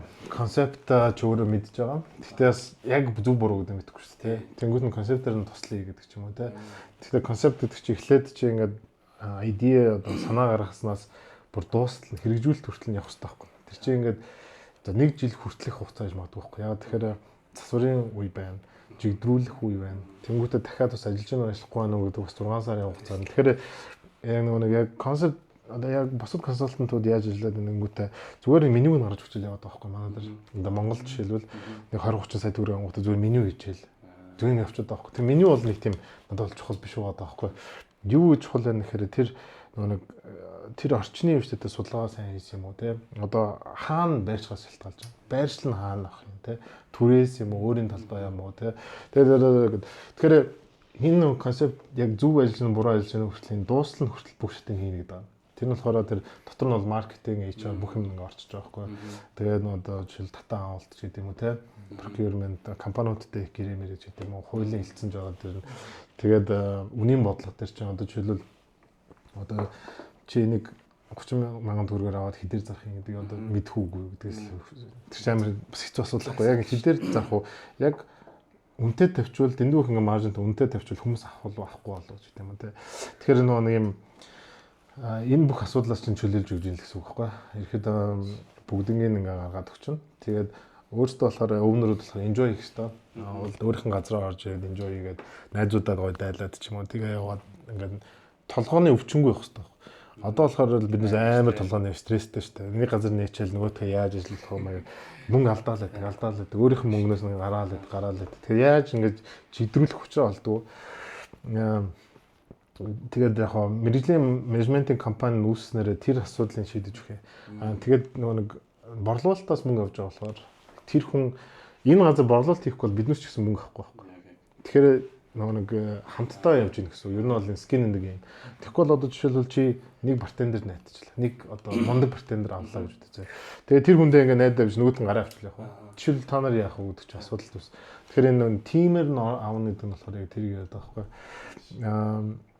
Тэгэл янз бүрийн одоо юм одоо асуудал зөндөө гарна уусаа. Хүний нөөц төр ч байна уу, customer төр ч байна зөндөө асуудлууд байна шүү дээ. Тэгээ тэрийг болохоор ингээ нэгдсэн байдлаар шийдчихвэл хамгийн гол нь юу бууруулж зарлыг бууруулах гэдэг байхгүй. Хүний нөөцийн зардал. Тэгээд нөгөө нэг юм нэгэнт одоо ингээ хийцэн нөгөө дугуйг битээ дахиж ингээд шинээр үүсгээ хийх гэдэг шиг концептоо биднээс хамтдаа гараад зүгээр ингээд хайчвал гөрөөг аваа явчихна. Хэрвээ CS муугаад 2-3 сар өчтөд муу авчлаа гэж бодсон шүү дээ. Маркет одоо менежментийн баг муу ажиллаа, маркетинг хийсэн гэх юм бол сольж болно. Шууд гэрээгээ туслаад ч юм уу ингээд явж болно. Тэгэхээр нөгөө нэг арай ачаал дарамтан багч гэдэг ч юм уу. Эрсдэл нь бас гэж бодож юм уу. Эсвэл биднээс ядаж нэг юм за тестинг период нэг юм баар нэгдээ 3 сар хүртэл ажиллаад ч юм уу те. Тэгээд үнэхээр болж ийн гэвэл цааш үргэлжлэн болохгүй гэвэл өөрсдөө тэднээс хүмүүс авч. Тиймэрхүү концептаар л явъя гэж үзээд байна. Тэгэхээр тийм нэг passion буюу одоо энэ passion хаана байна гэхэнгүүтээ амар гой газруудыг бол нэмэр байхгүй. Нэг гоё юм сонирхолтой газрууд ихтэй. Тэгтээ яг манай зэгцэл өөрөө аягүй жижигхэн байгаа. Боломжтой бол уран гадагшаа гармаар. Тэгэхээр биднээс бол авах юмнууд зөндөө байгаа. Монголоос одоо Монгол мундаг бартендерүүд байна. Тэ HR байна. Концепт нь гоё юм, түүхэн гоё юм тий. Тэгэхээр биднээс бол яг Монголдоо ингээд алцаад ч юм уу Монголдоо зөндөө олон юм хийжснээс нэгдээд гадагшаага нэг том юм хийвэл тий франчайз юм уу. Тиймэр дөмрөл болно хүсэж байна. Тэгэхээр 2025 26 онд ер нь бол гадаадад тий гадаадад л юм хий гэж бодод байна. Тий хүүхдүүдээс тийш явал тий. Тэр вижн л яваад юм л да. За хэдүүлээ баарныхаа талаас амар их юм ярьлаа. Манай Ринчи маань бас жоохон бэкграундын талаас жоохон мэдмээр байна. Ерөнхийдөө Ринчи маань одоо ингээд бас яг юм мэдээж тийм баар эн чинь амар том төсөл байхгүй юу ер нь л тийм яг л сая хэллээ шүү дээ. Засвараа ороод дараа нь тестэлж үз яг бүр яг төсөл явж байгаа байхгүй. Төслийн туршлага яагаад энэ л да Ринчи. Тэгээд ер нь бас бэкграунд тийм ер нь төслийн менежмент чиглэлтэй юм бэкграундтай ер нь хаана сургал төгсөв ханаас ер нь энэ скиллийг олж байгаа юм. Яг миний хувьд болохоор би 2001 онд олон улсын харилцааны сургууль төгссөн Монголын MOIS. Тэгээд дараа нь болохоор боловсрол соёлын шинжилгээ ухааны яамд мэдээлэл технологийн IT менежер мэрэгжилтэн гэж яддаг гэсэн. Тэг мэрэгжилтэн гээд дараа нь Кембрижид би олон улсын бизнесээр сурсан. Тэгтээ нөгөө компани байгуулад entrepreneurship visa авсан байхгүй юу? Доктор авах уу, эсвэл виза авах уу гэж надад хоёр сонголт өгсөн. Чи доктор манад хийх үү, эсвэл ингээд жилийн виз, нөгөөх нь $70,000 гэдэг байхгүй. Заавал ч $70,000 байршуулж ийж tier 1 гэдэг виза авдаг байхгүй юу? Entrepreneurship visa гэдэг. Тэгээд нөгөө талд нь болохоор доктор entrepreneurship-ээр доктор хийх үү гэдэг юм master-ийн дараа юм хоёр choice гэсэн. Тэгэхээр би энийг сонгосон юм. За бизнес хийгээд хэлээгээд тэгсэн чи яг л нөгөө нэг Уусаал нэг анхнаасаа үсээ туршлага татсан, уус анхудаа хийжсэн. Тэгээд хөрөнгө оруулалт босгох гэж нэлийн явсан. Хөрөнгө оруулалтаа босгоод биднес digital publishing гэдэг одоо тийм онлайн одоо сэтгүүл болон номнууд биш одоо Kindle-тэй адилхан тийм платформ бий болгож ирсэн байхгүй. Тэгээд арай жоохон өөр концептлээр яг миний мастер ажил нь уусаа тийм байсан. Нэг Англи Америкийн publishing industry-ийн нэг ирээдүйн талаар биднээс нэг би мастер хамгаалсан байхгүй. Ерөнхийдөө тийм publishing industry руу орно гэж бодсон. Дараа нь Монголд ирээд тэгээд Moatom гэдэг компани ажиллажсэн. Уран биднээс одоо Arriva Mines гэдэг одоо компани одоо Orano гэж Бадрах Energy гэж тэднээс одоо амжилтаа явж байна. Тэн дээр бас 1 жил байсан. Тэгээд хуулийн сургуульд сураад MOIS хуулийн сургуульд сураад Амжилтсан шүү дээ. Яг entrepreneurship шүү дээ. Тэгээд Land юмэнд ороод Land гэхээс илүү Ant Systems дээр project manager-ээр явсан. Тэгээд тэн дээр болохоор биднээс Techstars гэдэг компани accelerator гэдэг. Y Combinator-тай адилхан. Techstars нь болохоор бас олон нэг акселератор гэхгүй компани одоо стартапуудыг ингэж нэг бойжуулах тийм одоо юу гэх юм. Тэнд биднээс Анд систем сан глобал гэдгээр оролцож байсан. Тэгээ нэг Viber-тай биднээс партнершип үүсээд Messenger тэгээд гадаад гуйлга мөнгөн гуйлгыг анх хийжсэн Western Union-тай хамтраад ер нь л олон прожектууд явсан л да. Тэрнээс араараас зөндөө прожектууд. Тэгэхээр мэдээж зарим нь successful, зарим нь success биш. Зөндөө юм сурсан. Тэгтээ зөндөө юмнаар алдсан бас бүгдээр нэг амар сайн successful явсан гэхээр бас үгүй. Биднээс гарсан Land Wallet маань бас яг цагаас их арай ихт гарсан ч байсан юм шиг санагдсан. Land Man гэдэг одоо нэг зээлийн аппликейшн байсан. Тэр бол угсаа нэлээ IPO хийгээд мундаг гараа явсан. Дараагийн продуктууд бол Land Wallet тэмтэйгээ уйсан мөнгөн гүйлгээнүүд ч гэдэм үү гадаад гүйлгээ ингээд тэр бол нэг тийм бас яг биднээсийн хүснээр биш тэ одоо хэрэглээ нэвтэрч чадаагүй. Тэгээд яа гэхдээ яг антисистемийн технологи сайн байсан. Тэгэхээр зүгээр технологи зараа яв гэсэн. Биднээс технологи энэ одоо хийцэн байгаа wallet энэ одоо module биш тэ энэ эднүсийг болохоор биднээс банкнуудад болоо тийм банк босуудад зарж болох юм байна гэдэг. Тэгээ миний бас нэг ажил нь болохоор Кыргызстан, Казахстан, Узбекистан дээр технологиг зарах гэж одоо зөндөө явсан. Төв Азийн яг хоо тэнд болохоор бас том өрсөлдөгч нар байгаа. Тийм тэдүүсээр яг хоо тэгээд ер нь бол финтек салбар маань өөрөө нэг юм юу вэ? Тэгээд яг project тэндээсээ эхлээд зөндөө ингээд их юм сурсан байна тэндээс те. Тийм тэр бол юу гэсэн алаан болсон л байна. Финтек тэр үед ч бас янз бүр ингээд шинэлсэн шүү дээ. Шинэ ойлгохгүй байна. Тийм биткойн чинь дөнгөж л одоо 2000 миний санджаар 17 онд ч л хүмүүс мэдсэн 18 онд л те яг ярьдаг болсон шүү дээ. Тэгэхэд яг биднес чинь намайг 2011 онд хахад биднес Кембрижид биткойн аваад өгсөн шүү дээ. Тэгээд мөнгө болно яа тэгээд яг Монгол болохоор 2008 он 7-8 онд амар тренд болол тэгэл унаал те. Тэнгүүт нь финтек гарч ирэл, Land Man гарч ирэл. Цаанаас нь бусад олон финтекийн компаниуд гарч ирэл тэгэл төрсөлтөө нэлээд ширүүсэл тэгэл янз бүр гарсан. Одоо болохоор тийм тэгэл ер нь амьдрал аягүй баялаг. Тэгээд яаж авч чаад юм F&B индустрийг сонгоод орчоо тий. Бас энэ passion ингээд чамтай ер нь мөнхөд байсан уу? Мөнхөд гинэ одоо. Ер нь байсан байгаад байдаг байсан уу тий. Яг нэг тийм мөрөдл өсөө. Тэр нь болохоор манай Cambridge дээр Market Square гэдэг юм газар өгдөхгүй юм. Тэр нь нэг улаан хаалга гэдэг гэсэн. Нэг одоо King's College гэдэг бааш амар том Cambridge. Тэрний уртлын юм маркет гэхгүй юу. Тэгээ тэрний яг хажууд талд нэг юм улаан хаалга ямарч бичихгүй ингээл би ер нь боддог гэсэн энэ одоо юу гэдэг юм болоо яа. Тэгээд яг сурж байгаа нэг 2 или 3 жилийн дараа тийш орж үзэхгүй юу. Тэгсэн чинь айгүй гоё юм коктейл бар байсан. Тэгээд Asahi ингээ айгүй гоё драфтаар гараа. Тэгээд амар гоё коктейл гэдэг. Кембрижид тийм байгаагүй байхгүй юу. Ерөөсөө яг тийм speakeasy ерөөс хараагүй. Тэгээд ер нь speakeasy ерөөс хараагүйсэн. Тэгээд тэр бол хамгийн анхны тийм амар гоё юм одоо мэдрэмж өгсөн газар гэх юм уу. Тэрнээс хойш дандаа нэг тиймэрхүү газрыг хайдаг болсон. Тэгээд Сингапурын дандаа тийм speakeasy-гээр орохыг хүсдэг болсон. Тэгээд нэг өдөр ингээд нэг speakeasy-тэй болно гэж зүгээр бодоод л явдаг ш. Тэгээд яг момент нь бол яг тэгж таарсан л та. Тийм. Гэхдээ яг нэг full time ажил болно гэж юусо бодоагүй. Зүгээр ингээл гоё бартаа ингээд явна гэсэн чи яг нөгөө нэг ковид үеэр таард амар их чаленжуудтай болоод бараг л full time job болоод явцсан л та.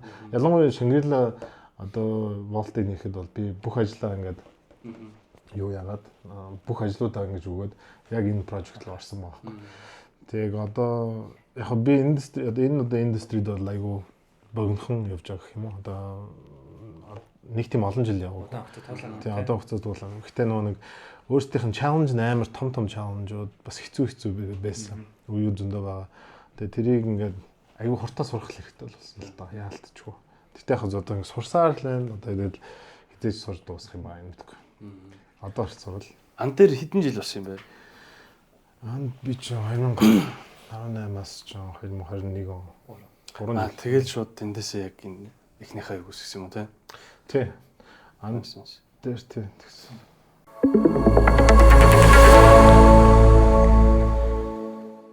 За хэдүүлээ гоё сая Монголын F&B индастри зах зээлийг бол хэвээр нэгнийггүй ярьлаа тий. Тэгээд аюу гоё төслүүд хийж байгаа юм байна. Ренж маань тэгээд цаашаа хөгжлүүлээд хийгээрээ. Тэгээд хэдүүлээс одоо ренжийнхаа илүү жоохон нэг юм одоо CEO шүү дээ яг албан тушаал нь бол. Тэгээд CEO хийж байгаа одоо яг энэ цаг үед ер нь бас сая хэллээ амар том одоо бэрхшээлүүдийг даван туудлаа зөндөө юм сурч байна гэдэг те. Тэгээд мэдээж хүн юм чинь бас өөрөө бас цэнгэлэгдэх хэрэгтэй. Тэгэхгүй бол одоо 40 шунжийн яваад байвал нураад унчин шин санааж гарахгүй те. Тэгэхээр ер нь range маань энэ work life integration те яаж гоё ер нь өөрийгөө physically цэнгэлж гин, mentally бас цэнгэлж гин те.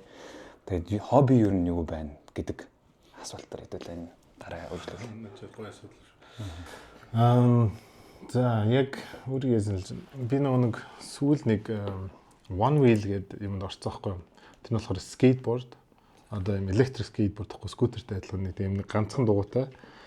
Тэгээд ганцхан дугуун дээр ингээ баланс өөрийгөө балансыг явуулдаг. Ингээ хойш урагшаалаад идэг үү? Ингээ шууд скейтбордтай адилхан сноубордтой ч гэдэм үү. Тэгээд тийшээ ороод тэр ус айгу mental health-д айгу нөлөөсөн. Айгу тийм одоо жишээлбэл ажлаасаа гэрээс ажилд хүртэлтэй ажлаасаа гэр хүртэл гэдэг ч юм уу тэрийг ингээ унаа яваад тэгээд ингээ явахад бас ингээ mind clear шал өөр юм бодоод ч юм уу те. Тэгсэн чинь нэг жоох хурдтай явж байгаад акцентэд ороод хүлээж явахыг болц. Тэрнээс хойш одоо яг айгу хурдтай явдаг байхгүй юу? 30 км/цаг магадгүй. Мартан. Электрик юм байна те. Тийм ингээд шууд ингээл одоо зүгээр зогсоо яг скейтбордтай адилхан гэхдээ электрик. Тэгээ ингээд дундаа дугуй байдаг юм уу? Дандаа дугуйтай. Тэгээ ингэж явахгүй ш. Ингэж нөө яг скейтборд. Ингэж явд юм. Окей. Тэр нь болохоор тэгээд тэрийг жоох унаад яваад байгаа.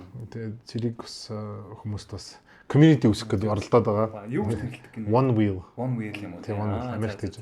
Тэр бас амар гоё тийм pastime activity болоод байгаа. Өөр ч одоо тэгэл нэг ном уншдаг. Нэг ном уншихыг хичээж байна ер нь бол. Гэхдээ бас яг цаг зав бас яг өндөөс гарч ирэхгүй байна л та. Яг ном уншихаар ингээд гоё идея гараад ч юм уу гоё бас нэг санаа манаа төрөлөө. Тэгэхгүй бол бас өөр гоё бас юм хийж чадахгүй байна яг үнэлэхдээ. Тийм. Ямар ном уншиж? Сүүл зүгээр нэг юм. Гүмэдгүй дандаа индустриг олбогдол. Дандаа баар март олбогдол та. Тийм үдэн ном уншиж. Гэхдээ сүүл нэг Sapiens гэдэг нэг ном уншсан. Ювал хараарэ тий. Тийм ювал хараарэ. Sapiens дахиж уншсан. Хоёр дахь удаа тэгсэн чинь бас өөр нэг тийм point олж илээ. Одоо өөрчдөө юу хөө. Тийм үдэл нэ дөө. Амар boring штэ. Тэр амар гоё ном тий. Би бас мэдэн тэгээд ийм 3 бот байдаг тий. Ер нь бол хамаадээс эхэлдэг болоо тий. Тэгээд Yuval Harari өөрөө нэм evolutionary psychology яг юм уншихад тийм амар science биш тий. Амар тийм ойлгоход easy тийм ном байлаа. Тэгээд тэр бас аягүй сонирхолтой ном надад санагдчихсэн. Тийм л. Nice. Байгаль орчинд хэрэг гарч байна. Гоё одоо 100 цаг болж байна тий. Тийм хичээгээд байна. Хичээж байна. Тэгтээ бас цаг зав бас болохгүй. Яг уул нь байгальд гараад нэг гоё юм жишээл нэг хүрэл тоогот руу очиж нэлээх юу яадаг гэсэн хэвхэв. Зүгээр ингээл суудаг мод байсдаг. Одоо ерөөс цаг зав гарахгүй юм л та. Хаяа нэг зүгээр ядаж богд уулан дээр гарчмаар санагдаад байна. Тэгтээ залхуу юм шиг байна өө. Зүгээр залхуураалах шиг байна. Яг үндэл ер нь бол залхуугаал дийлчүүл ер нь бүх юм дийлчих гээд байгаа шүү. Гэхдээ ийм олон төсөл хийж байгаа юм. Бас өөрөө нэг хаяа ингээд байн юм хийх гээд хахаас аюу хэцүү л дээ. Бас нэг багахан зэргийн activity-ийг хийх боломжтой л байгаа л баг л та. Фитнес тал руу байна. Тэр бүр явахгүй бол. One wheel яг чагчлаа. One wheel яаж яах нөр ямар ч юу гарахгүй байсан. Нөр хөл мөлөөр электрик болохоор зүгээр зогсоол бараг. Тэг яг нэг жоохон сэлж мэлмээр санагдаад байгаа сүлдээ. Уулын тэгээд нөгөө чадахгүй нөө ер нь чадахгүй л. Тэр one wheel-тэй ямар юу аюултай юм бэ? Наачаа. Гэхдээ касктай бол зүгээр л тэ. Касктай ч гэсэн ер нь касктай ч гэсэн одоо сүүл гараад байгаа мопед дааш тэ электрик байкуд. Тэрнээс ч гэсэн амар эвгүй ер нь бол. Тэ. Скутер унахад л эвгүй ба шүү дээ. Харин тийм. Тэгэхээр нэг дугуун дээр гэдэг хэрэгс. Окей. Тойртой бас унж үзээрэй. Надаа 2 3 ба тэг нэг юм community үүсгэх зорилго байгаа байхгүй. Хаанаас авдیں۔ Оруулж ирдэг газар үйт юм уу? Эсвэл би бас өөрөө орж яаж гэж тий. Надад одоо Pint тэгээд юугаа GTS гэдэг загвар наа 3 зур. Тэрнээс бол унж үзэж болно. Тэгээд таалагдах юм бол захиалаад өгнө. Тий. Тэрийг л харин нэг юм юу үсэх гэдэг. Нэг гоё community үсэх гэдэг. Уул аягүй гоё. Тийм уралдаан бас хийдэг ч юм уу. Тий нэг тийм шин төрлийн спорт гэх юм одоо. Тийм гэж үзээд. Манай уусаа ер нь дугаард ордог хүмүүс яг энэ хэсэг дээр яг л ажил тийм. Ерөөсөө яг л. Бүгд ихтэй нэг ингэж байгаа юм уу? Кик өсөж байгаа л гэдэг юм дийлэх. Ялч уусаа цаг гарахгүй байна. Тэгэхээр ингээд бүтэн 7 хоног ч ер нь ажиллаж байгаа юм. Эсвэл амарч байгаа үед ер нь хэр вэ? Гэхдээ л яг гэхдээ яг чанартай амарч чадахгүй нэ. Яг амралт гэхэр бас нэг тэл мэдгүй. Ер нь л нэг л болчихгүй. Ажлын зүйд яг work life balance-ийг ерөөс олж чадахгүй. Тэгээд тэрэн дээр одоо би өөрөө яг өөрөө manage хийгээд work нэг project чиг амьдралаа нэг project чиг авч үзээд бас яг ингэж хувааж үзэх хэрэгтэй юм шиг байлээ. Тэгэхгүй бол ингээ яг нэг баланс алдагдсан юм санагдав. Тэгээ одоо жоохон unhappy одоо тэр тал дээр бол тэн дээр ийм гарч ирсэн байгаа одоо сүүлийн үед концепт нь болохоор бүр баланс гэж ярихгүй болсон байна. Одоо бүр integration гэж яриад байгаа. Вау. Бүр заавал оруулах хэрэгтэй болчиход байгаа байхгүй. Бүр заавал оруулах хэрэгтэй. Тэгээ манай подкаст орсон бас холон маань яадаг вэ гэхээр бүр яг нэг календартай одоо бүр заавал оруулж өгдөг. Ажлуудаа ингээ календарладаг шүү дээ. Тэгэхээр тэнцээ бол бүр яг одоо фитнесийн ямар нэгэн тийм одоо mental clear хийх activity зооцсон байж байгаа хэрэг. Тэгэхээр яг ажил шиг хүлээж авч хэрэгжүүлдэг. Гэтэ нэг надад теж нэг юм хэлээд шүү дээ. Ингээд за яг жим ингээд явдаг ч юм уу, бассейн явах шүү дээ. Амар нэг selfish юм хийгээд байгаа юм санагдав. Өөрөө амар guilty болоод ингээд. Яг ингээд өөртөө зориулсан цаг гарна шүү дээ. Тэнгүүтээ ингээд айгүй тэндээ өөрөө ингээд нэг яагаад байгаа байхгүй нэг юм стресстэй байгаа байхгүй. Яагаад тэгэхээр нэг ингээд одоо ажил дээр байх ч ёстой ч нэг юм хийх ёстой ч юм шиг санагдаад тэнгүүтээ яг өөртөө цаг гарангуудаа тэн дээр амар юм guilty санагдаад. Нэг амар тийм сонио юу мэдрэмж аваад ирлээ. Ажилчин байхдаа болохоор ингээд өөртөө цаг гаргаад байдаг зүгээс аахгүй. Тэгээ ингээд компани бодод явахаар өөртөө цаг гаргахаар ингээд амар guilty санагдаад нэг юм яг буруу мэддэг ч гэж. Тэгээ нэг эвгүй билээ. Тэгээ тэр бас тэрийг ингэж олдгол юм байлээ л те. Одоо яг тэр интеграц хийж өөртөө ингэж олдгол юм байлээ. Жишээлбэл бас манай Венза гэдэг ах манаас орж ирсэн те подкаст. Тэгээд тухайн ах манаас ингэж янз бүрийн юм хийж байгаад өөрийнхөө юм хаана нэг боломж нь байна гэдгээ олддог ч юм уу те. Яг тэгж олдог гэдэг байгаа хүн. Тэгэхээр бас тэн дээрээс ажиллаж байгаа юм байна. One wheel бол ямар ч байсан mind clear хийчихэл байгаа тий. Clear хийж байна. Тэсээ аргагүй штэ. Өөр угсаа юм бодох юм шанс өгөхгүй юм чи. Би одоо Монголын завч айгүй гоё юм юу мөтэй бол. Айгүй гоё. Чи өөр баг гинцэн биз. Яг ингээл фокус хийхгүй байна.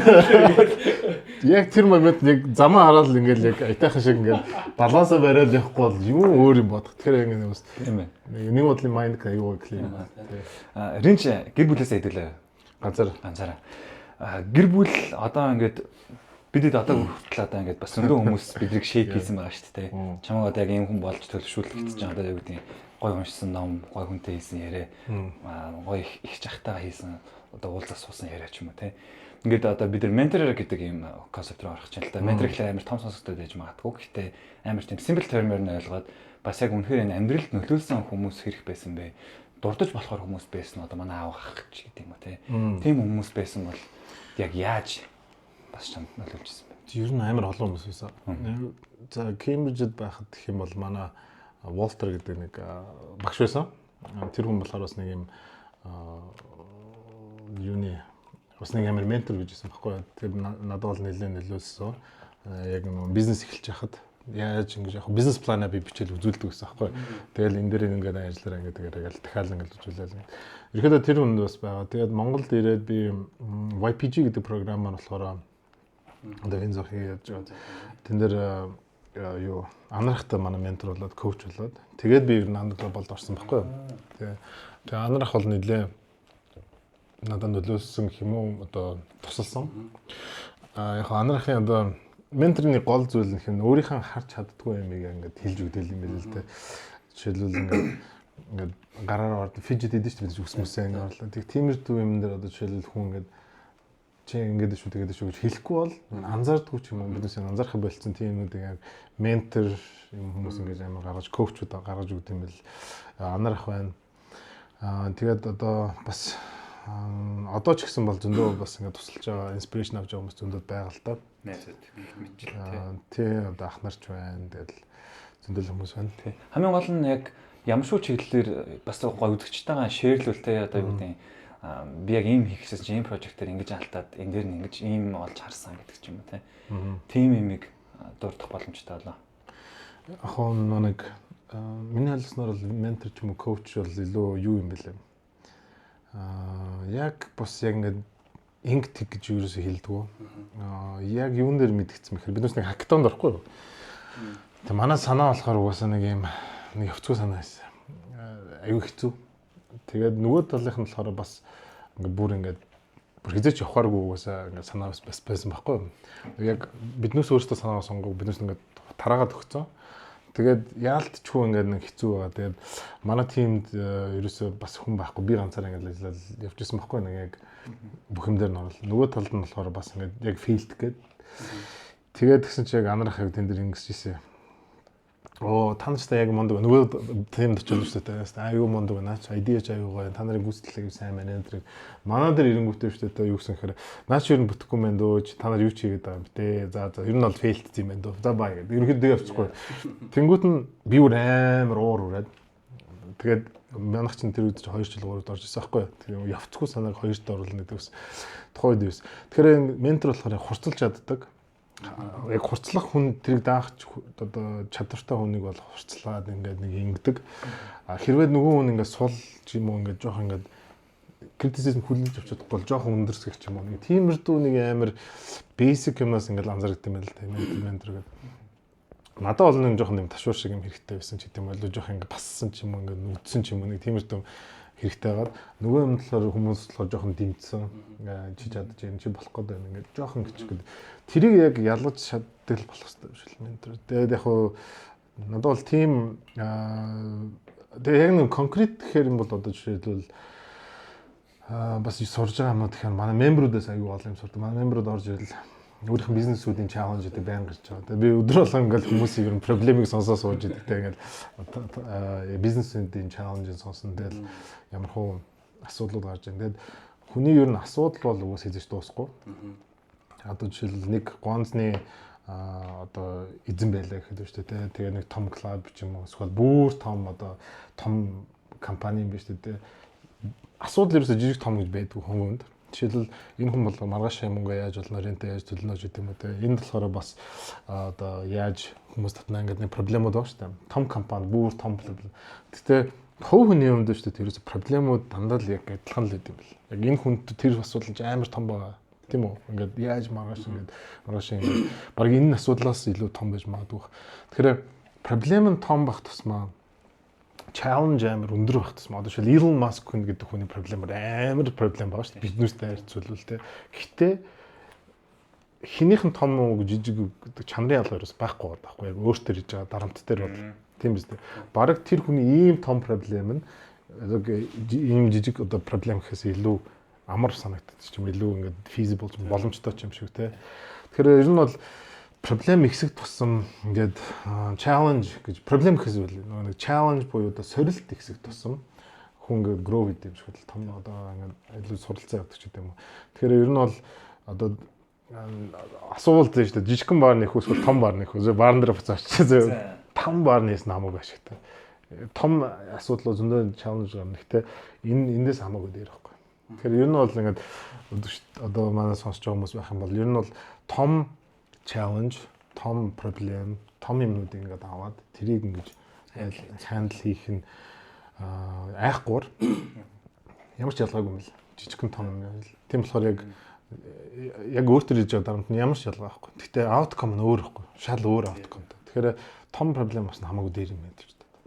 Тэгээ биднээс би ч гэсэн одоо өөртөө болохоор илүү том яаж юм том проблем tackle хийх хүлээж л боддог болсон гэх юм уу шүү. Гоё хэллээ тий. Very interesting тий. Проблем болон ижлэх нь гэхдээ нойлын зөрүүл байгаа гэдэг нь шүү дээ. Хойно байгаа тэр тэг хідээр ихсвэ гэдэг л тэрнээс outcome нь хамаагүй том байна. Тийм. Эрийн ч үед mental breakdown болж исэн үү? Ер нь яг бүрэн тэгэхээр ингээд burnout ч юм уу. За одоо ажил ер нь юм mentally амар том унаад босч ирж исэн үед байдаг уу? Байгаа л. Гайгүй шүү харсан гайгүй. Тий. Миний хамгийн гол хэлдэг үг болохоор за хэлж болох юм уу байна уу заа. Нэг ном байдаг шүү дээ. Fuck it гэдэг ном байдаг байхгүй. Тэгэхээр ер нь бол миний хамгийн дор хэлэх төртөө өмнө fuck it гэдэг үг. Заримдаа юмнууд хайцсан зүгээр. Fuck it болно. Тэгээд хоёрт хэлдэг үг нь ямар ч сан болно гэдэг. Ямар ч сан болно л гэж яваад. Тэгээд болгоол яваад идэм даа яачсан. Гэтэ монгол хүмүүс бас яг тийм үү шүү. Бас нэг юм болчихно доо гэлээсээ хахтаад амны бэлгээс аштын бэлэг сайн сайхан бодлоо тэгэл яж болчихгүй л. Тэр нэг угаасаа асуудал байгаа юм чинь тэрийг ингээд хэрвээ нөгөө нэг шийдэж чадахгүй бол угаасаа санаа зовоод байх те. Шийдэж чадах юм бол бүр санаа зовоод байх гэдэг шиг нэг тэгээд ихэд нэг юм тэрэн дээр харин гайгүй. Ер нь бол mental breakdown гэх юм бол тиймэрсөө нэг амар ядгүй. Яг хөө мэдээж амар уур хүрдэг үед байгаа. Нэг амар уур хүрсэн ч юм уу. Тэр нь болохоор ялангуяа HR дээр гарч идэг. Тиймэрдүү нэг хүмүүсийн үйл мүлдээс бол гайхширсан юмнууд бол байдаг.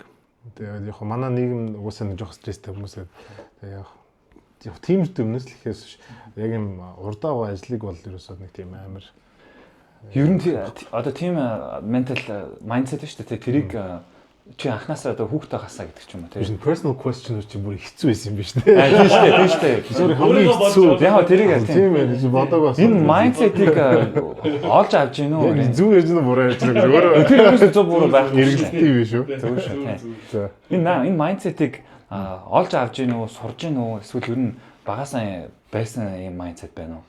Definitely сурж байгаа. Сурж байна уу те? Сурж байгаа. Ялтчгүй ингээд хариуцлага хүрээд ирэхээр сурхаас урахгүй. Тэгээ ямар ч ойлоод одоо ялтаа шүү. Тиймээс тэгээд ер нь бол бас амаргүй. Энэ бизнес хийх ч угаасаа амаргүй шүү. Тэгээд шинэ юм эхлэвэл хүмүүсийг өдөртөн leadership-аар хангана. Тэгээд одоо энэ нэг өрсөлдөгч зөндөө байна те. Өрсөлдөөнийг яаж дийлэх үү? Гэхдээ өрсөлдөөн бас хурцлж байгаа юм л. Гэхдээ бас зөндөө ингээд юмнаас сураал явж байна. Яг үнэлэхэд бол бас нэг даглаг болсон ч юм байхгүй байна. Нэг хичээгээл явж байна. Төмөр харсан хүнд шүдэнц тийм том асуудал биш гэдэг. Шүдэн засч байгаа шүү дээ. Анхныхоо дагаал харж байгаа юм бол амар том проблем. Төмөр харцаа. Тэгэхээр яг нөгөө зөндөө олон юм фейлдж байгаа юм тэр хараад эхлэхээр болно гэдэг яг юм ингээл улам тэ угаасаа энэ жижиг гэрстэй гэж харагдаж ирдэг болоо гэж боддог. Бас магадгүй шүү нэрээ. Зарим хүмүүс бол өнөөдөр ирээд цэглээ яана гэж орж ирдэг байхгүй тийм зүгээр болно гэлээ. Тэгэл яг хөө мэдээж дотроо бол ингээд зарим асуудал дээр бол арай шал өөр бас ингээд айсан байж болж. Гэхдээ лидерүүний жишээлбэл бас нэг гол үнц нь болохоор хичнээн айсан жис айснаа харуулж болохгүй гэдэг ч юм уу тийм ингээд нэг юм юу байх хэрэгтэй шүү дээ. Idiotically optimistic. Тийм амар оптимист байна. Зарим үед үрдээ болно байна тийм. Тэгэл болгодог юм дөө тэгээд. Окей. Нилээ хоёр юу байна? Хоёр дэ ийм асуудал дээр яаж хандж байна? Гэхдээ ер нь бас ижлэхэн баха яг бас уул уурхад ажиллаж байсан болохоор нилээн тийм том юмнууд харцсан. Тэгэхээр одоо нөгөө амар том асуудал байсан ч гэсэн ер нь болт юм байна да. Би ч гэсэн яг анх ингээл нэг асуудал гарахаар бас сандраал яана ингээл бодоо ингээл компани болох байлт юм байна гэж боддог байж байгаа. Нэг хит хитиг ингээ үзчихээр тэг ер нь бол миний ойлгосноор одоо бас хүмүүс хэлээд байдаг хүн амьдлахаас бусд нь ер нь бол болт шүү дээ гэдэг амар өнөөг юм байна. Тийм бас хамгийн чухал би яагаад ингээд одоо nurture nature гэж нэг юм асуугаар байгаа шүү дээ. Ер нь бол хүн өөрөө амьтан учраас тэгээд энэ генер чинь дамжаад маш олон юм одоо state of mind буюу юм зан характер чаныг ороод ирдэг. Тэгээд тэр хизээ гарч ирэх нь маш сонио мэддэхгүй үед байна. Тэгээд одоо юм том төмрийн үеүүдээр маш янз бүрийн юмнууд гарч ирдэг. Тэгэхээр тэр үеүүдээр ингэж өөрийгөө таньж чадах юм бол өөрийнхөө сайн скиллүүдээ хөвн хийгээд илүү сайжруулах боломжтой юм байна гэдгийг би одоо хараад байна л та. Тэгээд асууад байгаа тийм учраас тэгээд тэрнээ би бас ийм бодолтой байдаг. Тэгэхээр тэрийг хэдүүлээ сайн одоо харж таньж чадах юм бол амар их юм боломжууд өөрийгөө харж өөр өнцгөөс харах боломжууд амар их байд юм шиг байлээ. Гэдгийг би ер нь бол бодож одоо явдаг. Тийм. Түрүүний юм дээр burnout гэдэг болж байгаагүй юу? Burnout бол болж байсан хангалттай байна. Fuck гэдэг mindset-ээр даад баг. Гэхдээ одоо ч гэсэн одоо шилдэг юм burnout болсон юм шиг. Одохгүй нэг жил яваасгүй янз бүрийн ингээд ерөөдөө ингээд burnout одоо burnout бол болоо л яваад байгаа. Тийм яг burnout гэхээс илүү sleep deprivation одоо унтаж чадахгүй тэнгуүтэй ингээд унтаж чадахгүй байжснаа гинт ингээд буцаад амар унтдаг ч юм. Нэг тийм сонио асуудлууд бас байгална. Яг it's part of the юу юм шиг байна. Да нэг burnout process юм ааш. Тэгэл даваал яваал гэдэг шүү дээ. Тэгэл alcohol helps тэгээд одоо нэг арх сурталчилсан гэдэг. Комментууд алах юм байна. Арх сурталчлаагүй шүү гэж. Гэхдээ яг definitely helps гэдэг. Тэрийг ч гэсэн би ер нь их яагаад why not гэж бодоод байна шүү дээ. Тодорхой хэмжээнд хүн ингээд цогцтой ирлээ байх юм дээр бол нэг тэгэл. За манай подкаст маань ерөөхдөө өндөрлөж чинь тэгээд ринчтэй плэштаас гоё мэдээж одоо саягүй загуу яваа юм хэмнэлтэй цагаасаа хуваалцаж битэртээс ирж ярилцсанд их баярлалаа. Түнэстээ бас яриаг юмудаар ярьсан аюу гоё юм. Тэгээд бас өөр өнцгөөс нь бас найзаа харж чадлаа та. Тэгээд цаашдаа нь одоо энэ гоё ажлуудад нь топ 50 баард орох, Монголын signature коктейлийг үүсгэх те юм бар community-г аюу гоё докторжуулах гэх мэтчлэн ийм ажлуудаа өөрчлүүлээд шөөдөл хийгээд байгаа. Биднээс бүгд хамтдаа хийн. Тэгээд ямар ч сан амар урам авч ин чамаас тэгээд бас энэ ажлуудад ч бас асар том амжилт хүсье. Тэгээд битээр бас өглөөг хүлээж авсан баярлалаа. Бакуда маш их баярлалаа. Тэгээд бид гурыг бас аюу гоё юм тоглог орчноор одоо хангаж бүрдүүлэлт суулгаж байгаа. Тэгээд тэрнчтэй баярлалаа. За Удахгүй бас 1 жилийнх нь ойлгох шээ. Хамт олонд нь бас тэ баяр хүргэе.